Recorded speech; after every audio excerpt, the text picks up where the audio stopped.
Hey guys, this is Wildcat Chris Harris, TNA original and one half of six-time TNA World Tag Team Champions, America's Most Wanted. You are listening to the TNA Cross the Line podcast.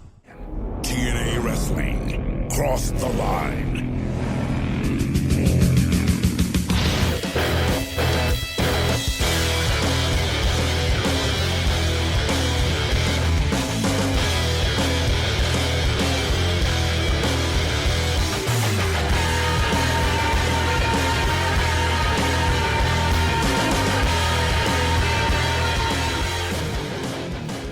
And we're back with episode 352 of the TNA Cross the Line podcast. I am Bob Colling Jr., and with me as always is Dallas Gridley in Dallas. We're live, pal. It's a live edition of TNA Impact here on March 27th, 2008. We are gearing up for Lockdown, and at the end of last week's episode, which I'm sure Dallas here will be talking about in the notes, the Icon has been teased as potentially returning to TNA. We have not seen him since really the end of 2007. So we're going on probably around 4 months or so. The constant, I don't know if I'm going to retire or not. We're going to find out. Is he going to be here? Is he going to be a part of Team Cage? Dallas, are you at all tired of the redundancy of Sting returning for Lockdown? No, I kind of like when he returns. Of course you can. It is funny that you say it because it is always the same. The lights go out, they play the music, the Scorpion appears on the screen. Is it him? Is he playing mind games? Is he coming back? And then somehow, I still get excited every time. But I guess I like when Sting comes back to TNA. And now that we are far removed from the storyline with Abyss, I feel even better about it. Oh, right. And Abyss isn't even on TV right now, so we're free from that. So I think it'll be a lot of fun to see where it leads with him returning. I mean, you never know with Sting, right? Like you said, he was thinking, hey, I might have to hang up the boots. I might have to retire. Yeah, it's only 2007, and maybe I will wrestle for, I don't know, 20 more years almost. But I might hang him up. I might do it. Now we are in the end of March, nearly April. And literally we have probably 6 more months before the rumors swirl again. Is he going to resign? Is he going to retire? It's going to happen until the end of this podcast. So which is crazy to me because you sign him and then you have him for basically 6 months without having to worry about it because you refuse to use him for half a year. Almost. Well, because they want to save him for the bigger shows. So being able to bring him in for Lockdown gets you Slammiversary, it gets you Bound for Glory, and it kind of dips into the end of the year. I see what they're doing. Don't you just kind of think that at some point here, Sting just has become one of the guys? You mean like just another like character on the show kind of thing? Yeah. Yeah, I do. I think like I don't feel like at this point in time there's like the mystique behind Sting anymore. He is just like kind of another guy. And not that that's like a bad thing, but it takes away from the fact that they are trying to hype him up as being this special what's the word I'm looking for? It's attraction. He's like being teased as a special attraction, but the way that he has been portrayed on TNA television does not feel like that, I feel like. Which is fine. They've been using him, or they were using him more, but you can't play the mind games and then disappear for 6 months. Right. But he continues to do it.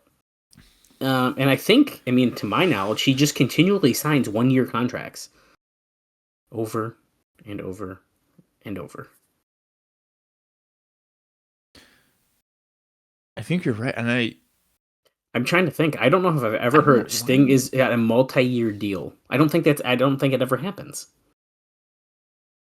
In TNA, I should say. I'm trying to think of a time where he ever really worked a full, like, not even like a full schedule, but he was there like a lot. I feel well, like you know what? Okay, so maybe I'm already wrong. So 2007, he had 24 matches. he was on a lot last year, I do think. So he didn't have like any. I'm going through quickly here. It doesn't look like, aside from like Genesis, the last time we saw him was at Genesis, in terms of a wrestling match. So now we're going to March. So that's the longest time. So because before it looks like he'd be there, he had a match. It looks like every month going into there. I can safely say that after. No, actually, 2013 he wrestles a bit too.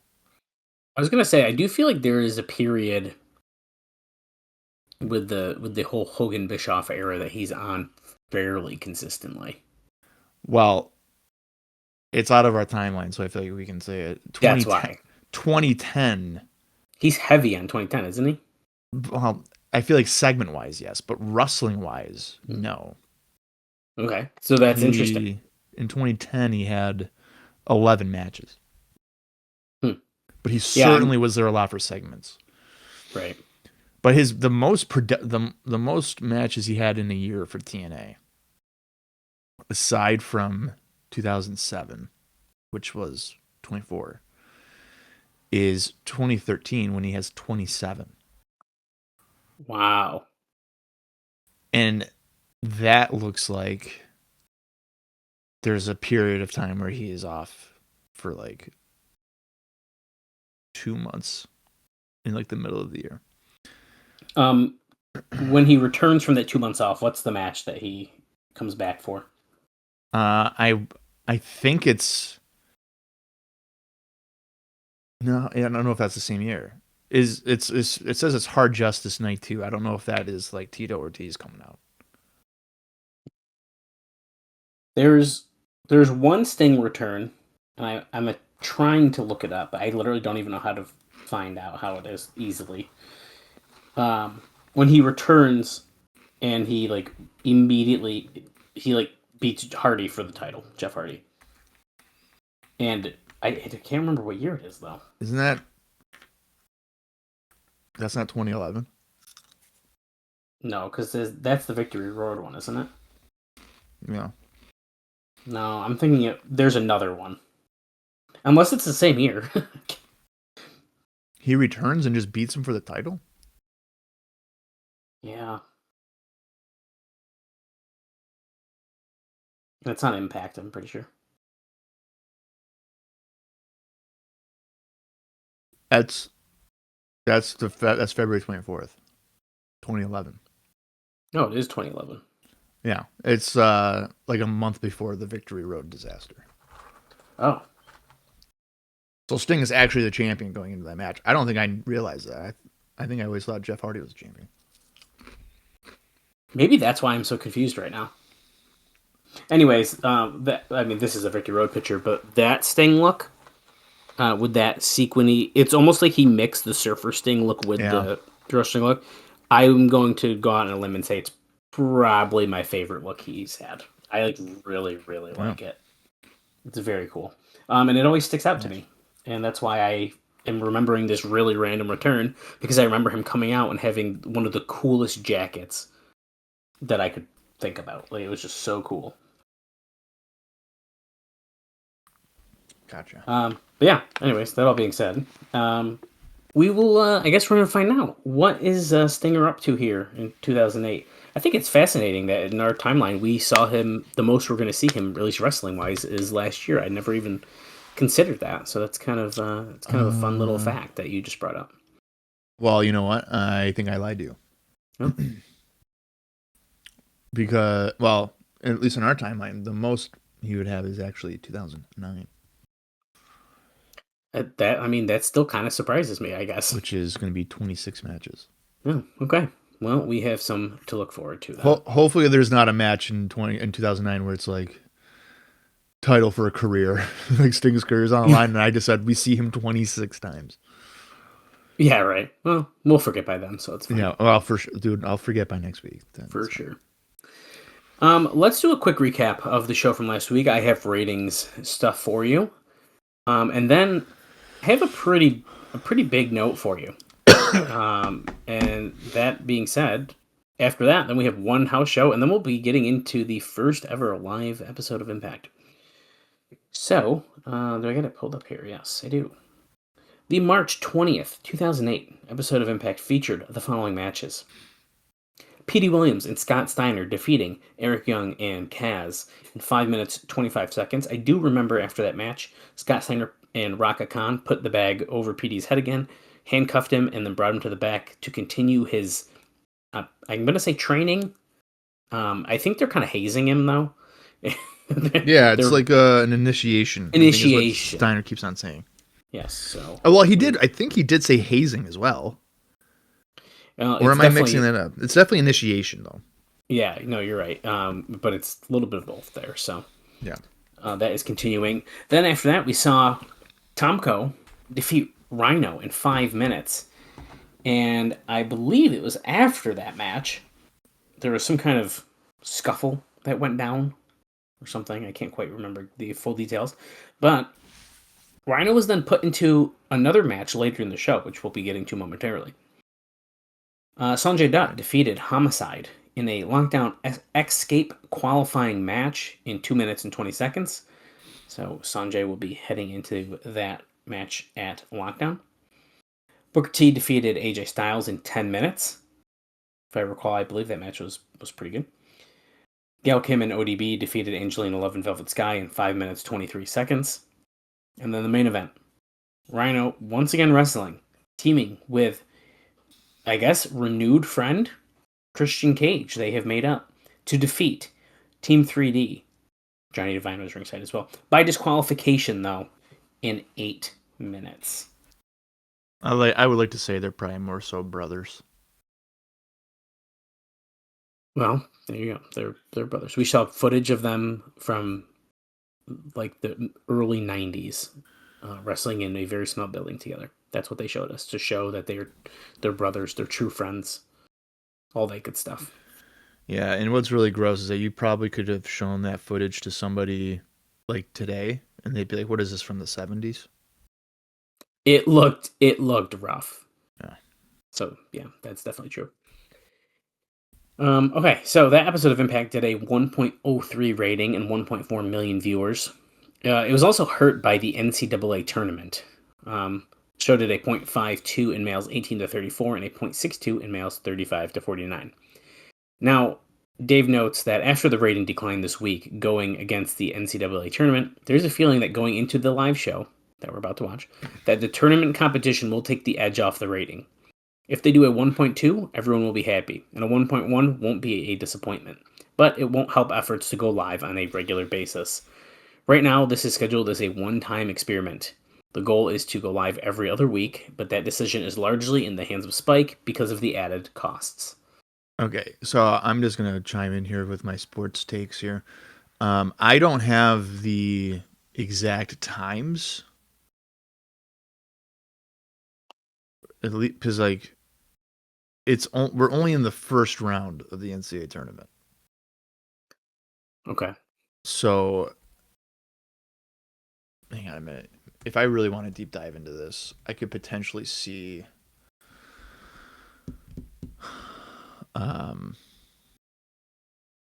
like the what do you call it? Like legitimate competition that they were dealing with. But I can't. I don't think it's going to tell me the times. I feel like this often happens with wrestling. Is the sports kill our ratings, because there's somewhat of a crossover. So, hang on a minute. Because as somebody that really enjoys college basketball, especially March Madness, I feel like a lot of times. Oh, here we go. A lot of times, the first round is kind of like not a big deal. Okay, so here we go. March 20th, Our show starts at what, 9? Yes, I believe so. 9 to 11. Okay, so we had 4. There would have been 4 games that would have been up against Impact during that time. And oddly enough, these games don't start until 9:40. There were games that started at 7:25 or whatever, but they would have likely been done by the time Impact had started or close enough. So I'm not going to include them in this. So we would have number 3, Wisconsin against Cal State Fullerton. Number 10, Arizona against number 7, West Virginia. Number 12, George Mason against Notre Dame. And then number 16, Mississippi Valley State against UCLA, which was at 9:55. So if this is the year of George Mason going on a Cinderella run, which I'm going to look up real quick here as well, I could potentially see that game playing a part. Because I know one year George Mason got fairly far. And I am not... They're a 12 seed. Right? Is that what I said? 12 seed? I think you might have.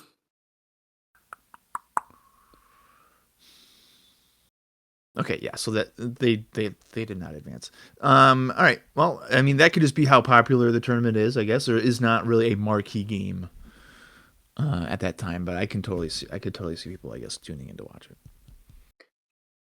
Well, very interesting, and I know nothing about that, so... and, you know, if you did not just turn the episode off while Bob was talking about basketball... You know what? I knew you were going to say that, you dick, so... So if you're still here, I got some news for you. It's fucked up. I should look up and see when baseball started, and I could be like, oh, well, they're not watching it because there's this baseball game going on, but I didn't, because I don't think it started yet. It's spring training still. The only way we are talking about baseball on this podcast again is that if you enter the Vince Russo Fantasy League and you whoop his ass. Speaking of that, I don't think he's doing it. Yeah, because he screwed everyone over. Yeah, he does. He does. That's just bullshit. I'll go to my grave on that one. We need a revenge tour on that one, but one day. He just it's bullshit. He weasels his way in with bullshit rules. Bunch of shit. Bullshit. Okay. I have some good news here. Although we're going to banter about this regardless of what Dave Meltzer has to say, but it's noted that he says that TNA is expected to be significantly profitable in 2008, according to a story on the website Wrestling Herald, that they've been able to independently verify from several sources. Now, it's impossible to make an accurate prediction this early in the year in a business where so many revenue streams are unpredictable. But with the 2-hour primetime show, an increase in demand for talent for outside bookings, the midway video game, overseas television sales, and the high ticket prices charged at house shows, which I didn't think is accurate, but whatever, the company is expected to turn the corner in a big way, even offsetting the disappointing numbers on pay-per-view.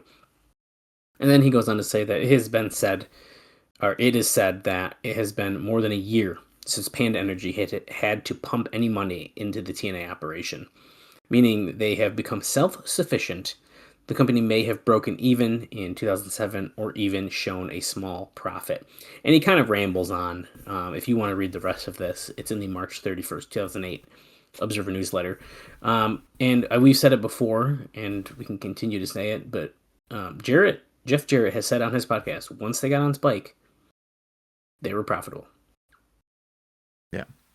So, now if we're going to be significantly profitable, that's news. But Jarrett has said when they got on Spike TV, they became profitable. So there's that. Well, and he said that they were a TV company and that the revenue from pay-per-view was not needed to wasn't really needed for the right. For the quality of the business or whatever. They were a TV company. Totally. So I'm sure we'll hear more about that as the time comes. Now to the big note. This is the big one before that house show that we'll talk about. This is in the same Observer newsletter, by the way, March 31st, 2008. I am not reading this whole thing because it is huge. But I have two parts that we'll discuss and then a quick follow-up. TNA was officially served legal papers this week from an EEOC complaint filed by none other than Conan, K-Dog, that's right. He served these papers against the company alleging racial discrimination as a prelude for an expected lawsuit. Such action was not a surprise in the sense that both sides were aware of the possibility since he left the company last year. And then skipping over a lot of stuff that is discussed in this, Dave points out that ultimately when he had his hip replaced, TNA loaned him money for that surgery. We talked a lot about that, but he had to pay it back is what they said. Now, he left the company without paying it back, and Dave says, I didn't know what the status is there. He claimed that he was promised TNA would pay half, but instead they only loaned him the money. The claim is also that Ron Killings, an African-American, blew out his knee and also had to pay for his own surgery. Then Scott Steiner, who is not a minority, was injured badly in Puerto Rico, and TNA paid all of his medical bills. Dave says Scott Steiner, who is not a minority. Yeah. Well, he talks a lot about the racial stuff in this, and it's not that I didn't want to read this whole thing to you. It's just a massive write-up. Right, of course. But he notes that Scott Steiner, all of his bills were paid. Now, Dave says, to me, if a wrestler is injured under contract to a promotion, it is complete bullshit for the wrestler to be stuck paying his medical bills. I think this is fair. It's a holdover from the old system of wrestling, and one of the ugly things about it. Each situation is different. You know, in the case of Conan, he entered into the relationship with TNA while already having a bad hip. At the same time, it was worsened greatly when working for TNA. Now, Killings was injured working an indie date. However, it was TNA who booked him on that date. So, in my mind, or Dave, not me, TNA should have paid for the surgery. Yeah. So, yeah. This has happened. I feel like, was it with Conan? I feel like this has happened before where somebody got hurt.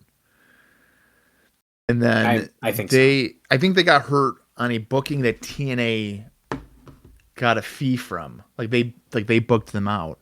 They got hurt on the show, and then TNA was like, well, we're not paying for that because it didn't happen in our ring. But they essentially profited. Yeah. Whether that profiting is like $50 or whatever the fee was, but like the talent was not happy. I feel like I vaguely remember something like this. Right. It has definitely happened. It's also noted, one other line is that Conan has alleged that certain management figures were using racial language. And I don't have any confirmation of who or what directly that was, but he calls that out. Now, all of this being said, if you think that's where it ends, you are wrong. Because in the April 2nd, 2008 Observer newsletter, we're going to do the same thing. I am going to read you some things, and there's a little bit more. Actually, I'm reading you most of this one. TNA has decided to countersue Conan. Oh my God. So what a babyface company right here. That's how it goes. Now, in attempting to beat Conan and his lawyer to the punch after they filed the EEOC complaint against TNA filed a lawsuit in the U.S. District Court in Texas, where TNA's parent company, Panda Energy, is located, as opposed to suing in Nashville, where TNA is based. They did this on March 26th, seeking the court to throw out any complaint that Conan had filed or would subsequently file. The gist of the complaint is that in his wrestling contract, Conan agreed to accept any responsibility for injuries suffered in the ring, and also agreed to not file a lawsuit for any damages based on participating in TNA wrestling, and any legal disagreement would have to be decided in a Texas court. Now, TNA and Sean Waltman were at odds a few years back because of that clause, because Waltman felt that he couldn't sign a contract that stated that even if, through a faulty ring, Waltman was seriously injured, the contract stated the company could not be held responsible for it.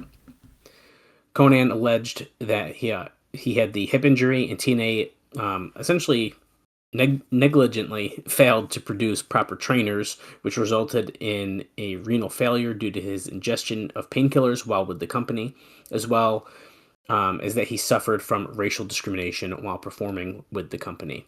The actual wording on the contract clause is, quote, I hereby waive, discharge, and release any and all claims I have, may have, or that I may ever have in the future against TNA, its parent and affiliates, and all of their respective agents, officers, employees, and directors that arise from or related in any way to my participation in the activity of professional wrestling or in any related activities, whether caused by the negligence of TNA parties or otherwise in that regard, end quote.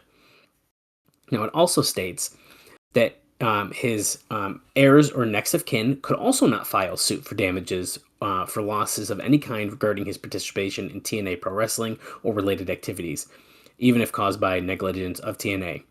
While he did sign that contract, terms like this are often unenforceable in court, or at least in matters of extreme negligence.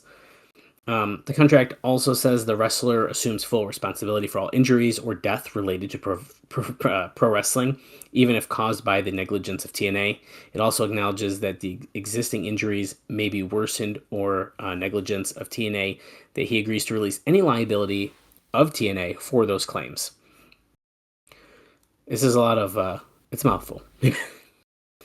The lawsuit claim that Konnan was threatened to sue for bodily injury claims, racial discrimination claims, and trademark claims. The lawsuit claimed that his hip injury, which he admits was pre-existing, was worsened in TNA and became a chronic problem, and that TNA negligently hired and trained its personnel, that the negligence led to his suffering renal failure due to the usage of both performance-enhancing drugs, or steroids, and prescription drugs, in this case painkillers, while he was working for TNA. He also claimed racial discrimination and trademark infringement for the use of both, the use of the LAX logo. Were you about to say something? No. Oh, okay.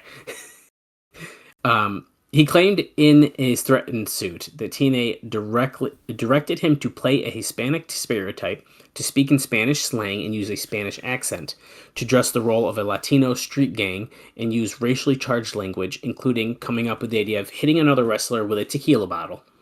The suit also claimed, and this is what we were talking about in the last issue, so I don't think we discussed the terms. I left part of this out. And I don't think he actually directly says it, but he does in this part. The TNA management figures use terms like, these are quotes. TNA management figures use terms like, quote, brownies, Mexicans, and drunken Puerto Ricans, end quote. TNA claims he falsely asserted TNA paid minority performers less than other similar level non-minority performers. TNA claims that the race-based comments were a necessary part of the creative process. They said that in any form of entertainment, he was hired to play a role and a character because his physical appearance met requirements for the character and storyline, but denied that he was treated less than favorably because of his race or subjected him to a hostile racial environment. It was an entertainment role, and they noted that Konnan himself helped create it. And that kind of wraps up here toward the end. But they are not asking the court to throw out his case based on it not being filed in Texas, and that Konnan was an independent contractor and not an employee. And his use of performance-enhancing drugs and prescription medications was outside the scope of his employment or without the authorization of the company. Therefore, they shouldn't be liable for damages from his subsequent I can't say this word while I'm reading so fast. Subsequent health problems. They're asking that Konnan also pay their attorney fees, all of them.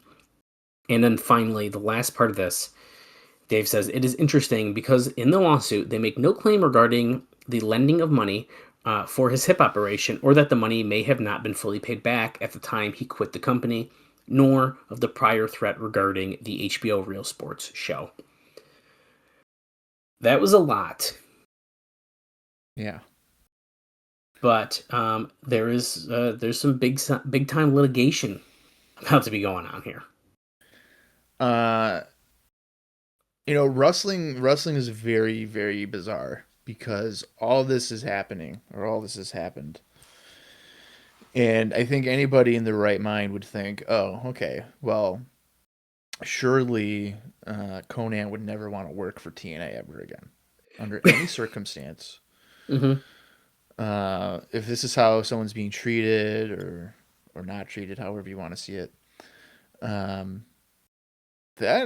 wrestling, I think wrestlers have really short-term memory, or they just really need the money, because I mean he does work for TNA again many years later, but still kind of does it. Right. Yeah. I mean, I was thinking about that as I was reading this, because the way, I mean, it sounds bad. It sounds really bad. Like to the point where I mean, wouldn't want to go back to this company.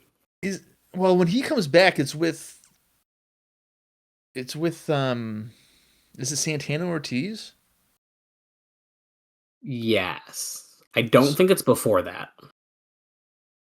Right. So I would imagine that the management team, or the management side of it, would have been significantly different. I'm thinking that as well. And I think that's because like Jarrett wouldn't be in a role there. No. For instance. I don't think so. Not to my knowledge. No, I don't think Dutch so. is probably gone. So it's probably like, yeah, it's the same company, but it's not like the same personnel. Right. So right. Well, I will. I'll let you know if there's any follow-ups. But I thought this was a pretty big thing. We haven't had a big note like that to talk about in a while. So that note is probably the most. I don't know if it's like drama's the right word, but like gossip or something along those lines that we've had in a long time. I thought so too, and like I said, I mean, the initial report of it is quite long, and Dave goes into different examples in other companies and this and that. But that second part I read really kind of wraps it all up, and some of the real details about it. So it'll be interesting to see if we hear more. Yeah, I think the only recent comparable, and it's not even really poor treatment, but maybe it also is that when Ron Killings wanted to get released. Yeah. And they're like, no, we're going to make you team with Pac-Man Jones. And then we're going to write you off and never use you again. Yeah. Ever. Yeah. Ever. Right. There's only, I feel like, I mean, what I'm sure if we thought about it, there's probably a lot, but there's also a lot of people who do come back at some point or another. And there's only a few big standouts that just never come back. Who you could say are like a TNA person, like a TNA original or whatever. So, pretty interesting. That all being said, our final thing to discuss before this show is that one house show note, Bob. So feel free to take it away. Okay, I was not expecting that quick turnaround, and I had not had the right tab open. All right, so let's go to March 21st, 2008 in St. Louis, Missouri. And the results are the following. Petey Williams, this was in St. Louis, Missouri at the Family Arena. Petey Williams defeated Jimmy Rave. The Motor City Machine Guns defeated Curryman and Kaz. TNA Knockout Champion Awesome Kong retained against ODB. Booker T defeated Robert Roode. The TNA Tag Team Champions AJ Styles and Tomko retained against LAX. And in the main event, the TNA World Champion Kurt Angle retained against Christian Cage. Amazing. I have my quick note here. That show drew 2,300 fans. It was also pretty much the same show as the last one we talked about from March 20th on our last episode. As usual, the reports we got on the show were good, and the crowds that do come like the shows. They were doing pretty well on these tours because they charge very high ticket prices, more than WWE house shows, apparently. And they do the $20 Polaroids with Angle after the show, and apparently they make thousands every night with them. So apparently these house shows are going pretty well for TNA. So good for them. Well, good. Business is booming. Always. Well, that's it. I don't know if you knew this, Bob, but I'm going to mention it in case you didn't see it yet. This episode of Impact is on YouTube. I did know that. And I saw that before we recorded our last episode. So everyone can follow along if you type in First Live Impact. It's on YouTube. Or you can watch it on TNA Plus. All right. Well, if we're going to get right into the show, I guess we're going to do it. The approximate runtime for our version, which I mean, what is it on YouTube? Here, I might as well pull it up and because I didn't even think about watching it on YouTube. I just have my own personal. That's okay. Selection. We have our own up. Let's see. First Live Impact TNA. I got it. 1 hour, 26 minutes, and 24 seconds. So that is on YouTube. But on our personal version is 1 hour, 30 minutes, and 52 seconds. So who knows what they cut out? Probably Pros versus Joe's ads. I'm going to count down from 3. And when I say play, that is when the live watch of the live episode of Impact that aired originally on March 27th, 2008 is going to begin. So here we go. 3, 2, 1, play. Look at this, Bob. TNA Wrestling. Cross the Line. Oh, baby. That's a new intro. And then our title of the episode, Sting Returns. So we just did the Cross the Line intro instead of the We Are Wrestling intro. And now here's our normal Impact opening video as well. Oh, that's a pretty cool start to the show. And they made sure to flash that Sting name real fast at you. I did remember something else that we are aware of for the show, Bob. And you got to go vote online to see who Awesome Kong would defend the title against. So we'll find out who that is later in the show. But we are starting off hot here as Booker T and Robert Roode are brawling through the Impact Zone.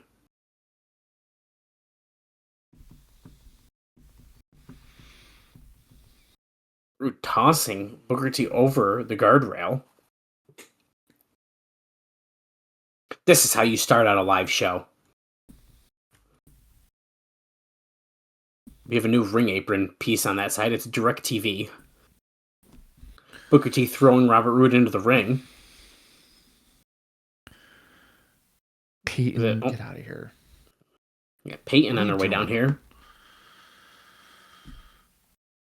Here comes Tracy. Tracy spearing Peyton. The crowd is wicked hot. They're so hyped right now to start off the show.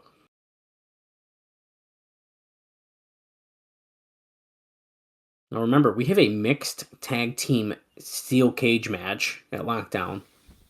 It's not with Tracy, though. It's with Sharmell. The management muscle, Matt Morgan, is out here. Is that his nickname? What is it? The management muscle. I don't like that. Yeah, that sounds so corny.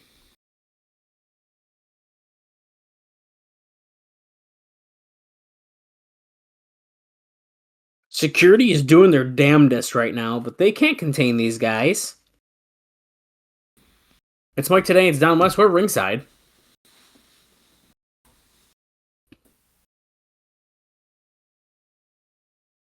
Let's see what's in store for us tonight. Escape qualifier Johnny Devine versus Alex Shelley. Look, first live episode, we're getting match graphics. Oh, yes. Kurt Angle's exhibition fight with AJ and Tomko. I almost forgot about that. And then if you go to TNAWrestling.com right now, TNA Interactive Women's Knockout Championship match, who will face Awesome Kong for the title? That's got to be Gale, right? And when will Sting arrive? If. Oh, 2 interactive fan matches tonight. Robert Roode against Booker T. Oh, shit. Okay. What's the interactive part? Is it going to be a no DQ, a hardcore, or Extreme Rules? Oh, they're picking the stipulation. Stand by your man. Okay, last man standing. Or an I Quit match. Last man standing. Or if you want to see someone get hurt real stinking bad, then they can pick First Blood. So they are close enough of match stipulations.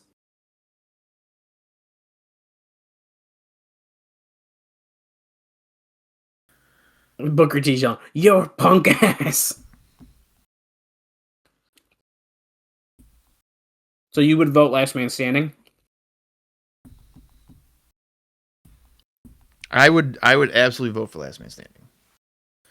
I Quit matches are, well, last man standing could be annoying just because of like the constant counting. I like I Quit. I would pick I Quit. But you know what? This is going to sound so stupid, but whenever I hear I Quit, I just think of Roddy Piper as the referee for Bob Backlund and Bret Hart, and he's just constantly yelling in the microphone, do you quit? Bob, do you quit? Bret! That's really funny. But he's just trying to take the spotlight because he's Piper. So...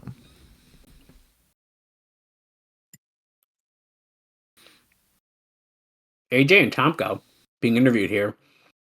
AJ just talked about Karen moving out of the house, taking the kids.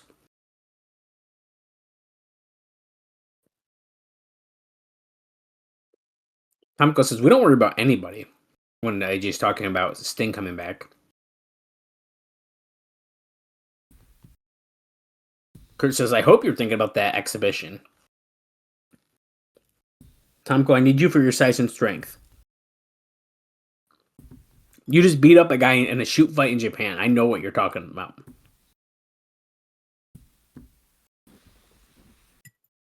AJ, I need you for your speed. I know you're an All-American in college, but you're not an Olympic gold medalist.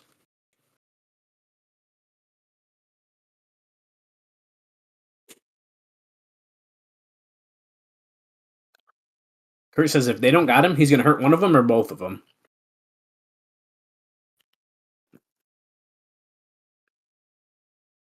And they leave, and JB's with Angle. Oh, he tells JB he better start working out. Because next week, it might be your turn. Oh my god, could we get JB against Kurt Angle next week?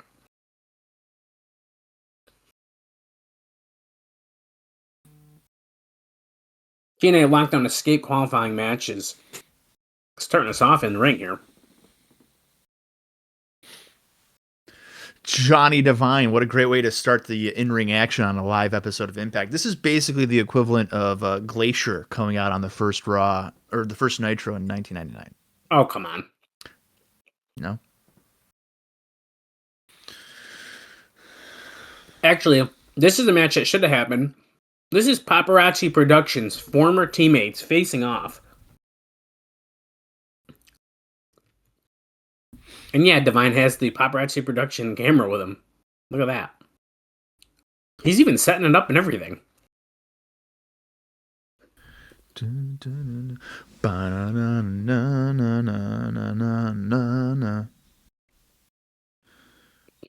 Oh, hell yeah. There's a Spanish broadcast team, Willie Rabina and Hector Guerrero.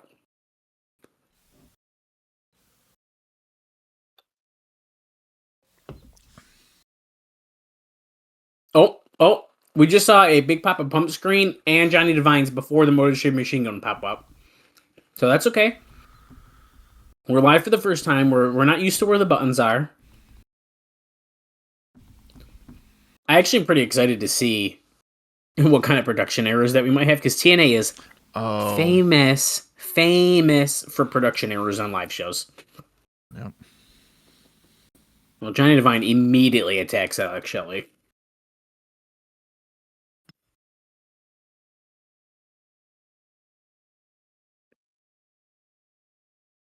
Oh, look, he just did the Paparazzi Production hand sign. We are playing into our past here. Long-term storytelling.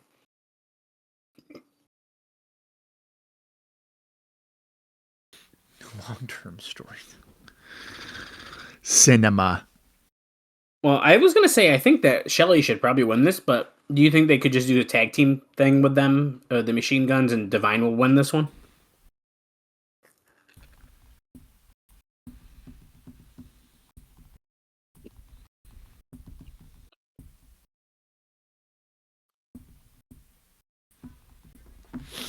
Bob's ignoring me.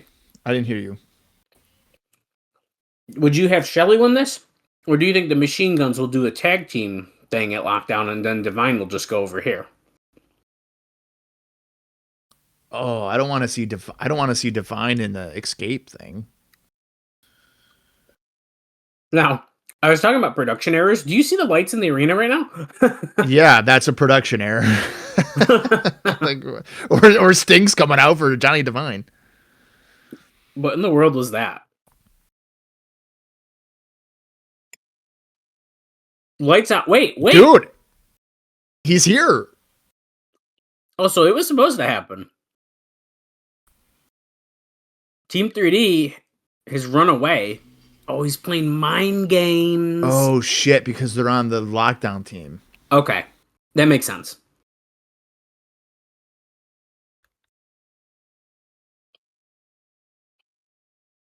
I was going to say, how random to do that in the opening match for no reason. But there is a reason.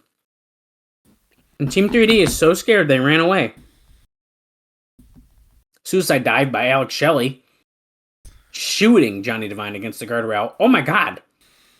What is happening? The fans are throwing their drinks. They're going insane.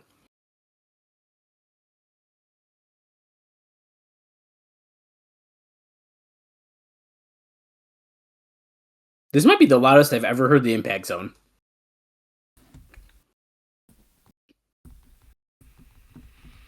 Oh, look at. There's all the knockouts. Who are you going to vote for to fight Awesome Kong? Christy Hemme, Velvet Sky, Angelina Love, Roxy Lavelle, Gail Kim, ODB. And we're coming back from commercial to a cross-the-line video package again.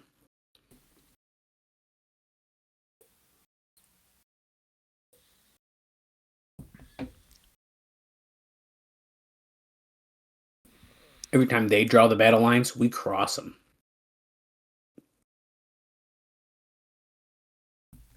Maybe it's time to drop something else, like your retirement plan.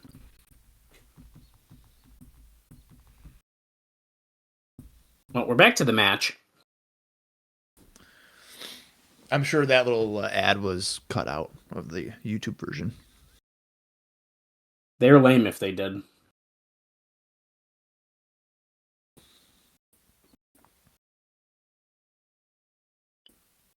Devine trying to get a cover on Shelley, but is unsuccessful in doing so.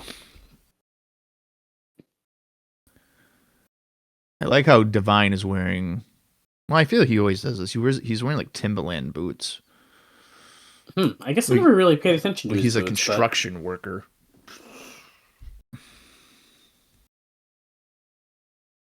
I do have an X Division note. I was just checking. And it's actually about the X Division, the World Cup. And right now it's set for May. There's no real movement, though, of a Team Japan or a Team Mexico. And with the Conan lawsuit, if there is any chance of going to AAA for Team Mexico, which was slim to begin with, now there is no chance in hell. So we will see how that develops as we head toward May. Shelley springboard moonsault lands it. Goes for the cover. He got it too.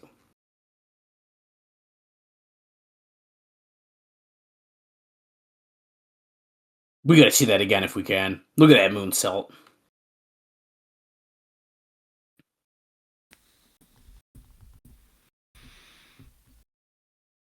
Can Johnny Devine defeat his former mentor in the paparazzi production, Alex Shelley?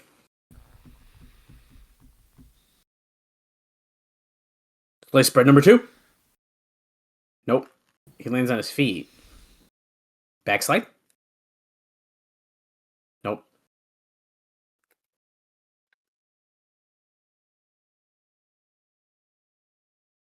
Devine toss to the floor. Hits the camera. Uh-oh. What the heck? Oh, shit. Devine just wailed Alex Shelley with that camera. The betrayal of paparazzi production. To the founder of it. Oh, the J Driller. Divine intervention. And that's a 3 count. Devine gets the win.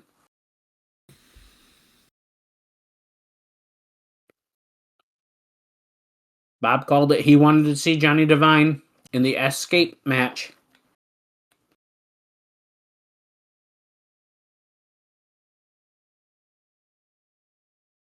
We're actually creating a very weird match. Look at this. Black Machismo, Curryman, Sanjay, Johnny Devine, the X-Scape qualifier. 2 more people will be added into this match over the next couple shows. Oh, we're going to be eavesdropping. And then another courtship video with SoCal Val. We're at the gym because it's part of my life.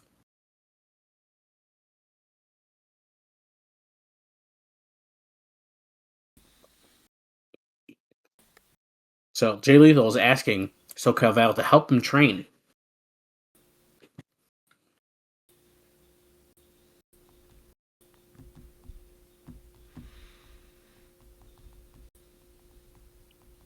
Oh. She's going to spot him with 400 pounds.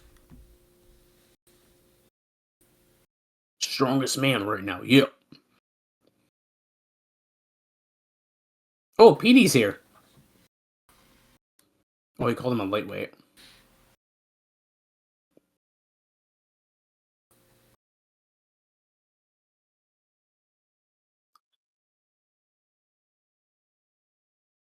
Look at that. With ease, dude. Our X Division champion is jacked. I would be so distracted by Val right now, I'll tell you that. Oh, son. Whoa. So as soon as he distracts her and she stops spotting, he's holding it down on his chest. Val! Oh, Sanjay's gonna go help her work her pecs and he's gonna spot her.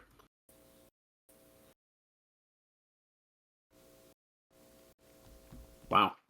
Sanjay just really did that to his friend. That is not good for their friendship. No. Not good. Not good. Do you think a girl would ever get in between us, Dallas? They've done it before, they'll do it again. I don't think that would ever happen because no matter who she picked, she would break up with us because we are doing this fucking podcast multiple times in a week. No, I think she'd be into it. You can vote on 2 separate matches tonight. Knockout's opponent for Awesome Kong, and then will it be a First Blood, a Last Man Standing, or an I Quit match with Robert Roode and Booker T? Now notice, they're listed in a different order than they were announced. I think they want you to pick First Blood. Oh, for sure. I mean, they definitely have a preference. I don't like First Blood, though. Well, as we saw a few weeks ago, Samoa Joe got caught on the arm, so a First Blood can end in any way. Booker is screaming backstage with Sharmell about beating up Robert Roode tonight.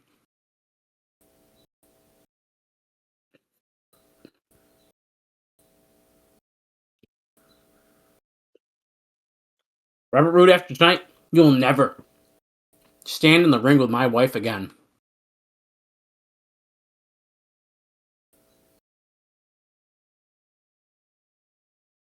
As far as tonight, with the fan interaction goes, oh, here you go. Booker said, I want First Blood. I want Robert Roode's blood, you dig? So Booker has publicly stated he wants a First Blood match. Yeah, Brother Ray shoves JB out of the frame, says, get out of here. I got 2 minutes. This is live TV.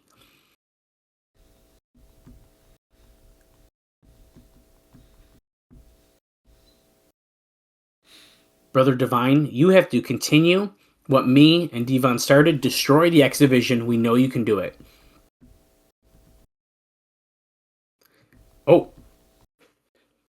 Team 3D are calling out Sting. Your past and our past have never, ever crossed.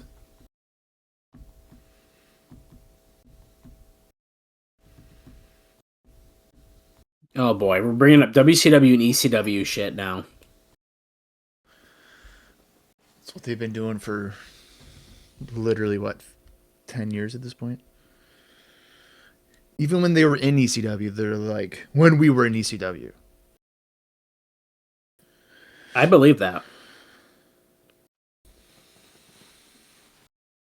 Don't think for 1 second that if you show up tonight that we won't slap the stupid clown makeup off your face and the lights go out and backstage even.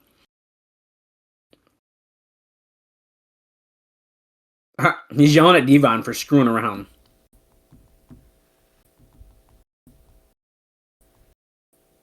It's not you? What?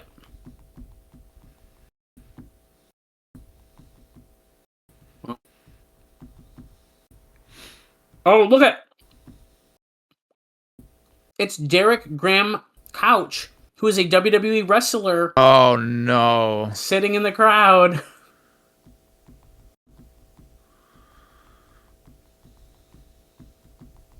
And yes, if you're wondering, that's one of the Highlanders. Yeah, that's the moment that that man lost his job, essentially. That's insane that they just did that. And he specifically told them, please do not show me on TV. And then they did. Now you might be wondering. Now, to be fair, though, I don't think the Highlanders in 2008 were getting any kind of push, though. Probably fair. And that was Rory, right? Is that who it was? Well, it's Rory and who? I don't know. That's why I'm assuming it's Rory. Oh, it's another R. It's Rory and... Robbie? Yeah. So which one was that? I think that's Rory. Because... Well, you know what? We'll find out. Because... Yeah, well, we will. Because the other guy, like, kind of keeps his job, but he's an enhancement guy. Highlanders. We got Petey Williams and Scott Steiner out here, and their opponents are LAX. Oh, yeah, okay. So it's Robbie. Yeah, it's definitely Robbie and Rory. So I'm assuming that Rory...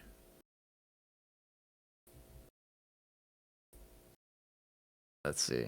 I'm pretty sure that was Rory. Oh, I'm wrong. 6-person tag is what this match is. Robbie. So Salinas and Raka Khan's in-ring debut.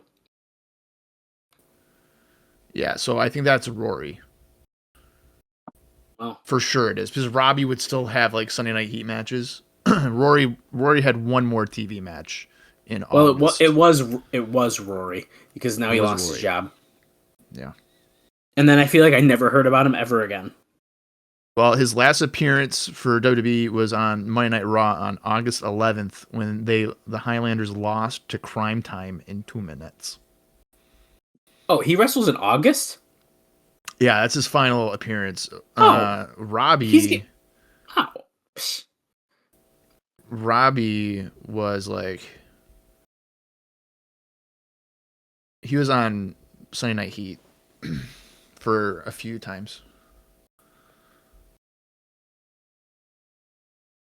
That's so crazy. And you could tell, like you said, he's covering his face. Like, he knew what they were doing. Yeah. And Mike Tenay said, oh, all the stars. There's so many stars in town. And we've mentioned it before, but this is the year that WrestleMania is in Orlando, which is, of course, TNA's home city.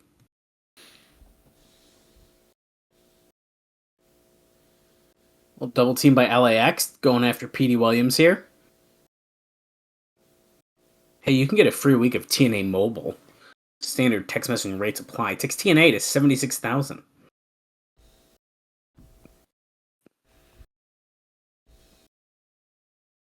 Oh.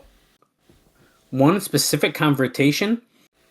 You can find out on TNA Mobile what that is because there's all these people in town. Who knows what it's going to be? It's Rory. It's Rory saying, what the hell? I can't believe you guys showed me on TV. And the fact they didn't even give the guy a job. They didn't give him a job. They strictly mentioned that he's a WWE wrestler. Yeah. They look up his legal name. Now, I didn't realize that was from a live episode, which it is. I thought they just like did it one day. But it makes more sense with the whole WrestleMania being in town thing. Right.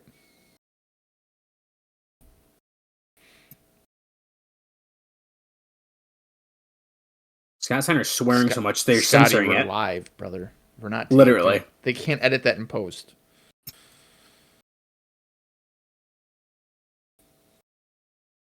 He's going for a cover on Homicide, but Homicide basically kicked out at 1.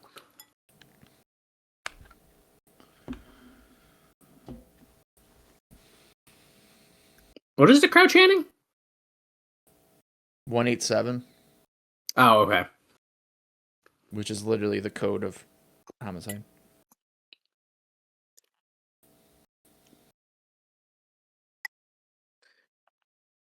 So you would vote for Gale, you said, to fight Awesome Kong tonight. I feel like, yeah. It kind of feels like the no-brainer option.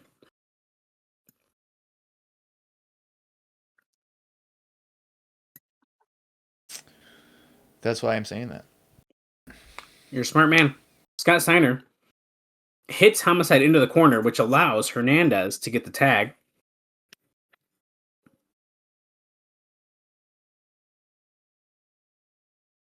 Cracker Jack. Holy shit. He just friggin' tossed Petey over his shoulders.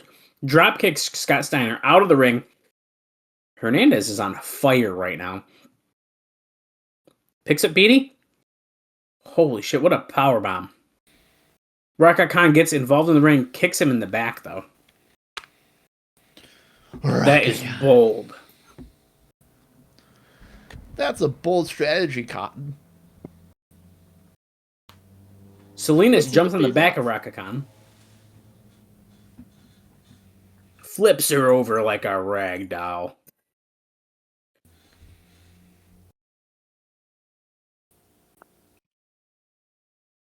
Look at this double team. Big man Hernandez dives to the floor, takes out Scotty Steiner.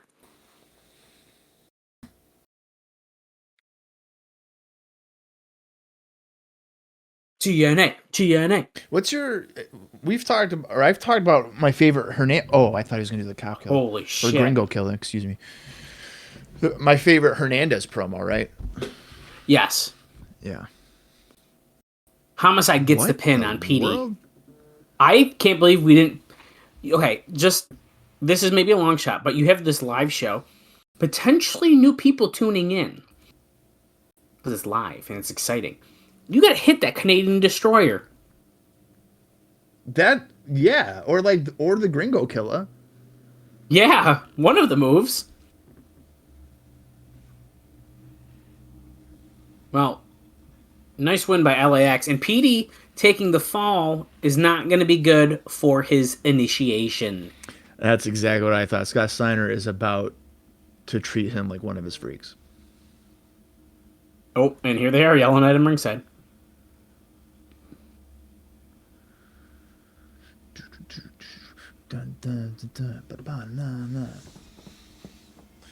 He's got handcuffs and everything, dude. Those were definitely. Medeja was definitely in those handcuffs before. Oh, rough cut. Feaster fired. This is for Kip, yeah. Kip and BG. Okay, I'm going to make a comment about current day TNA for you real quick. 2026, okay. Baby. A few weeks ago, they did a Feaster fired. At this point, it might have been a month or so. I think I know what you're going to say. Okay. Feaster fired is a long tradition in TNA. You get some title shots, and someone gets fired. And they always get fired. They always leave. Always. Until this one, where Macklin got fired and then decided to appear on every show since he was fired. The first couple were, I just want to say goodbye to my friends. Like, I just want to say, okay, I could see why if you have another appearance or so left in him, like, let's do it. Because I do think his contract was up, for the record. Yeah. But then magically, he has sweet-talked his way into re-signing with the company and getting a TNA World Title shot. That is not how Feaster Fired works. No. No, that's not how that works out. And he has a title match coming up with Santana at Sacrifice. So, at least with low key or Senshi, however you want to call him, he was fired, right? Yeah. In one of the, he was fired, and then he came back, but it was almost 10 years later. That's fine. Right. This guy never left my television. Yeah. So I did see that on my feed that he had re-signed, and I was like, how can a guy re-sign when he's never been gone? And then my other immediate reaction was that maybe he was going to leave TNA, but maybe he thought like AEW or NXT or something would want him, and then the harsh reality was that wasn't a thing. That was never going to happen. So then he had to be like, all right, well, I guess I'll go back to TNA. Yeah. I hate to say it. I personally not a big Macklin fan. He has had good matches, but generally it's because he's with a really good opponent. I'm just personally not a huge fan of his. Yeah. I mean, I haven't seen nearly enough of his work to properly do it. Now we're getting a Consequences Creed promo, but production is fucked up, and we have no sound, and we're cutting away. All right. Okay. Sports World. Bob, who are these guys?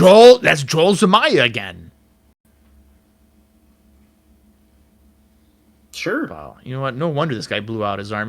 He was always at fucking wrestling shows. Who's these other guys?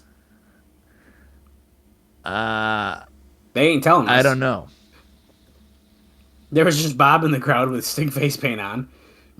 That other guy to Zamaya's left might have been another ball player, but I can't tell. I don't know who it was. Oh, we're gonna hear from Karen Angle. Great, Karen. I'm in love with AJ Styles. Tenay has sat down with her earlier today.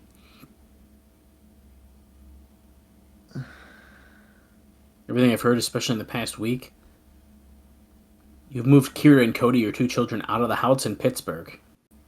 This is as real as it gets. I think we're actually writing Karen off, and I don't know if we're going to see her again, Bob. Don't talk like that.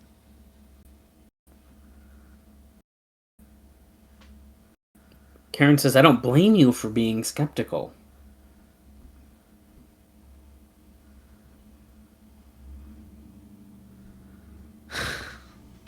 She's innocent here. I knew that Kurt's career would always come first when I married him, but I can't do it anymore. I have children. I'm an adult. What about my career? No, she needs to set an example. And that's what I did. I've known in my heart that I've made the right decision. Is that just in relation to the separation or AJ? I'm assuming separation.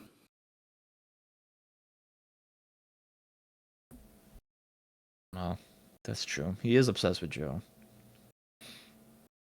With Joe, you said? Yeah, she's saying that all he talks about is Samoa Joe.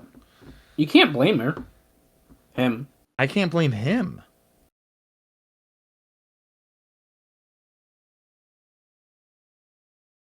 His daughter tries to jump into his arms and he doesn't even embrace her.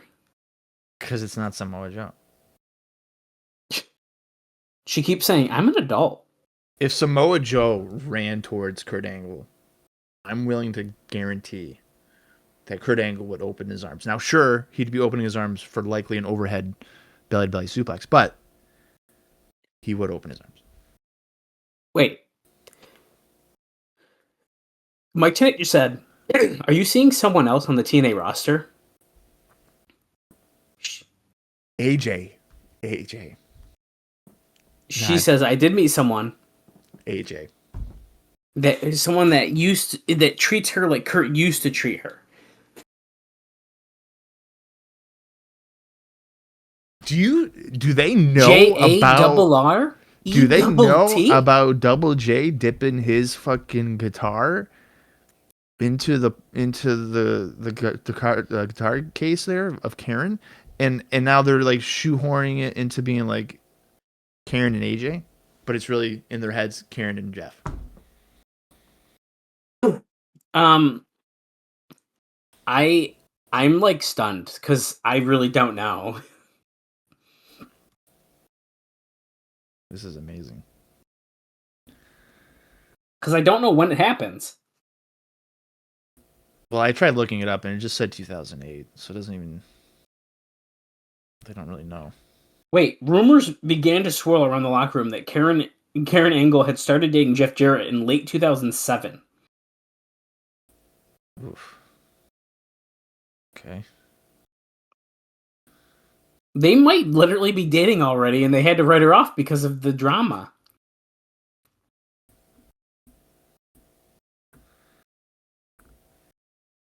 Late 2007. Wow. Well, we're getting a Lockdown preview here, and Bob, I have a note about Lockdown. But was it an affair? No, they were legally separated, I believe. Okay. I just saw Right, that, actually. That's why I said it. Well, they're in the clear. Nothing to worry about. We're seeing Samoa Joe training. But anyways, after Lockdown, the TV tapings that week are on Tuesday and Wednesday, 4:15 and 4:16, instead of the usual Monday, Tuesday, because the crew has to come back from Boston to Orlando. We got to switch up our taping days. Well, that's nice of them. And also, speaking of other pay-per-views, as Marcus Davis is talking, whoever that is, TNA is considering New York, Chicago, and Toronto as the host site of October's Bound for Glory. It's New York and what other ones? Chicago and Toronto.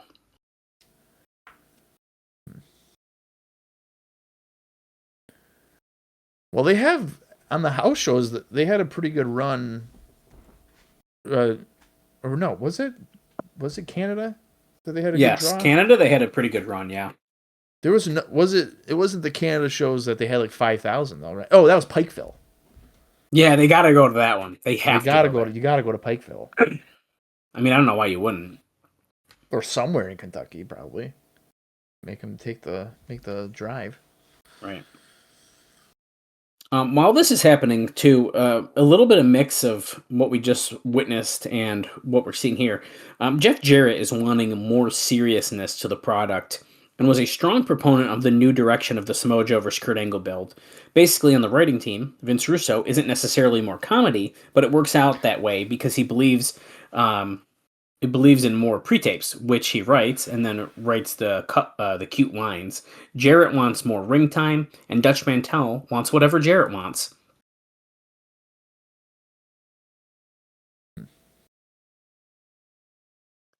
Samoa Joe is being interviewed via satellite. He's being asked about his training camps. Vince Russo is absolutely more comedy. He's I like think so, dark. He's like really dark, and then also attempts comedy. I feel like the fans in the Impact Zone are not happy that Samoa Joe is not in the building. Yeah, that's probably fair. I would probably be mad. A historic live edition of Impact and arguably the top babyface is there via satellite. Yeah. Nice. I don't think I would have done that.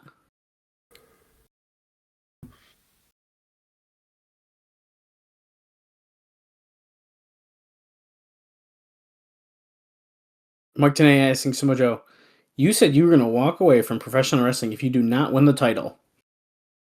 Have you had any second thoughts since you made that promise? It's arguably my least favorite kind of a stipulation in a match. Yeah. If I don't win this, then I'm done. Or I'm never going to challenge for it again.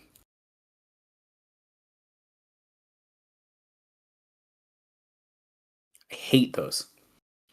But Samoa Joe saying if he can't beat Kurt, it's not worth being there because he's not as much of a man. I'm coming. Any means necessary. I will be the new TNA World Heavyweight Champion. This guy's always so angry. It's exhausting. Honestly. We wish you the best of luck at Lockdown. We'll see you in the Impact Zone real soon. Well, I feel he did say he wasn't going to be... Didn't he say he wasn't going to be there until after Lockdown? That might be true. Oh, God. Frank Who Trigg. is this? That's Frank Trigg. He's an MMA fighter. Thanks for having me, guys.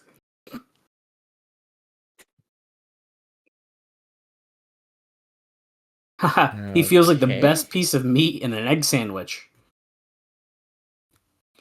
In between Don and Mike.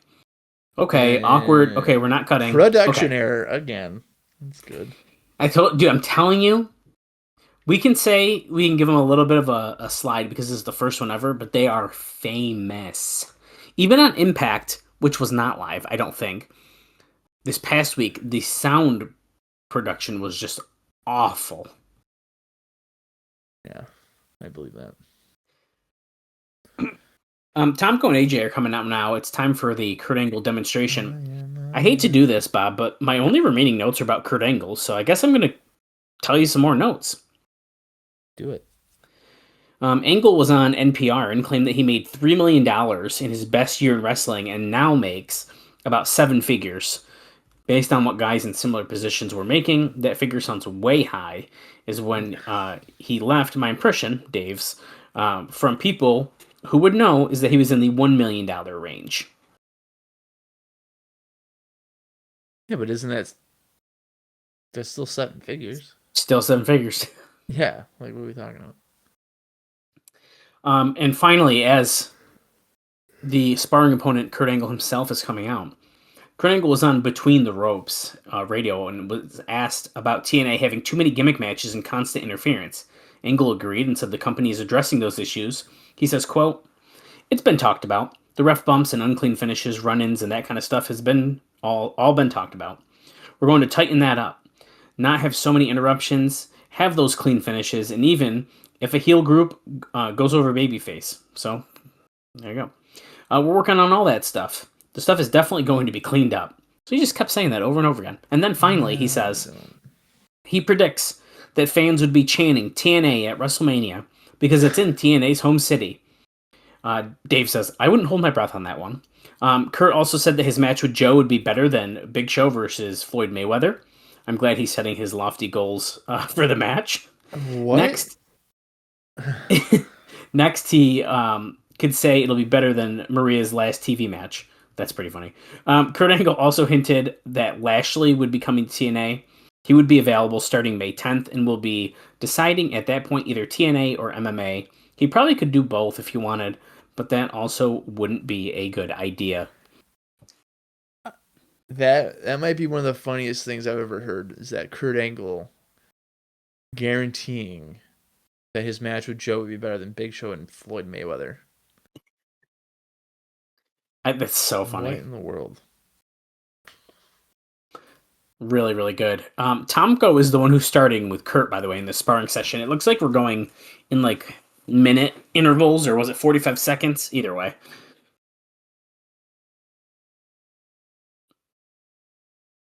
This is just Kurt trying to prove his worth for a UFC fight. I feel like Tomko has no idea what he's doing. I'm sure he doesn't.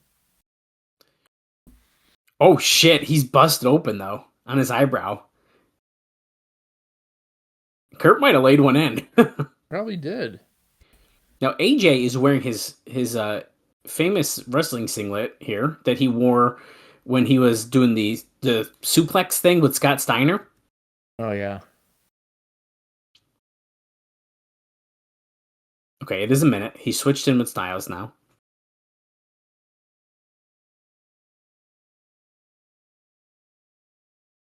By the way, I sort of set it, but just to confirm, that's my final note of the show. So we kind of spitballed them here a lot within the first hour. We were at 43 minutes and 19 seconds, so we're breaking into the second hour of this live impact.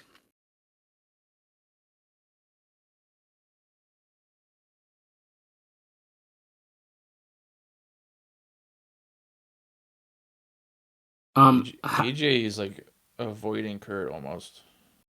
Oh yeah, big time. Oh, Kurt almost got him there. So why did you groan about this Trig guy who's on commentary? Like, what's up with him? I mean, I'm just remembering for my written reviews is that I was not a fan of Frank Trigg and his whole involvement in this. Oh, okay, it's good to know. I didn't know if you knew something else about him. I didn't. So. No, I mean, I don't know how good he was as a MMA fighter. I haven't. I mean, I guess I could look that up right now. It's almost like he's like, is he supposed to be like? He's kind of coaching him in a way. I mean, Samoa Joe has those. I think they're like friends. Oh, okay. At least, yeah. I mean, is he a UFC guy or something else? I think they said, right? So he did fight in UFC, but okay, yeah, okay. So he last fought in UFC in 2005. Oh, okay. He does have a few wins, so that's good. Oh, 2000 Olympic trials, they said. So I'm going to look at his total wins and losses here. So in total, his last fight would be in 2011. In total, he has 21 wins and 9 losses. So we are in 2008. So he last fought in this time frame on December 15th, 2007 for HDNet Fights Reckless Abandon. Okay. Okay. In UFC, his last 2 fights were losses against Matt Hughes and George St. Pierre, which are 2 of the top fighters at the time. So that's not necessarily embarrassing or anything.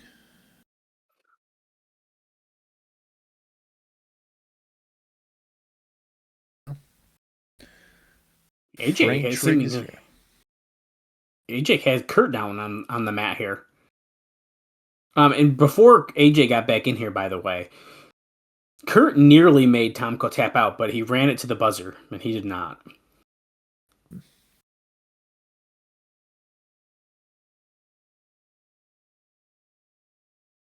This is like a weird crossover thing for me that I don't know if I like it.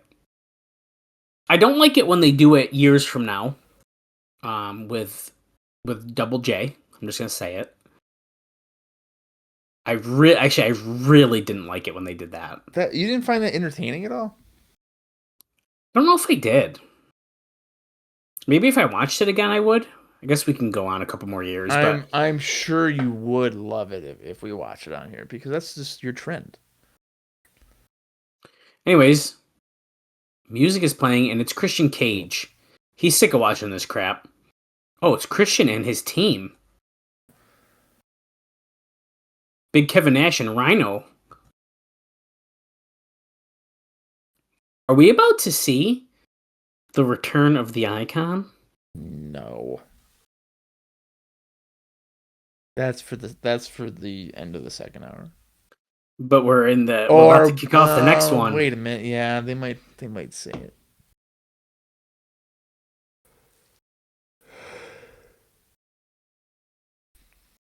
Joe's training in high altitudes, taking his world title match seriously, and then he's making fun of Kurt Angle for what he's doing here to train.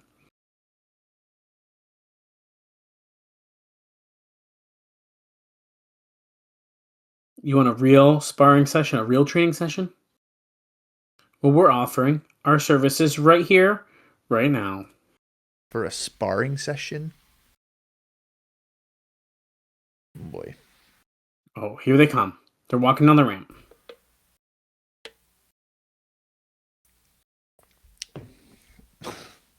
I'm out. All right, here we go. They're brawling. Boom, Nash boom, doesn't have anybody to fight.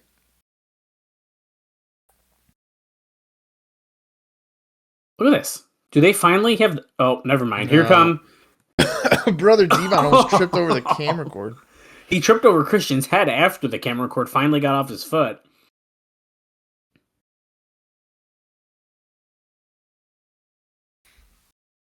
Team Cage was in total control, but the numbers game... always in their favor with the numbers.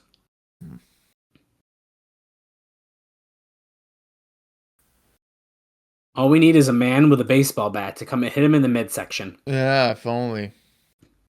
If only somebody was available. Okay, so Tomko and AJ are grabbing a table from under the ring. You know what I would have done? I would have had it hard to pull out, and then they'd pull it, and it was Curry Man and Shark Boy holding it. And then they beat them up real quick. Well, Just slight comic relief in the middle of a serious segment. Yeah, good. That's true. Good idea. Sometimes you got good ideas. Brother Ray laying Christian Cage across the table, and Brother Devine and AJ Styles to the top rope. Here we go. The lights are out in the impact zone. Oh, I hear the crowd screaming. Could it be? It's Frank Trigg. No, it's Sting. Frank Trigg has left the commentary table.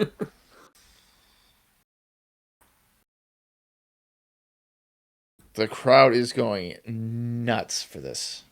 He can't break the table, though, with his bat. He broke the bat. Or was that the microphone? He did something happen. The crowd is going absolutely insane. That's one of the bigger pops I think we've seen. They are going nuts for this man.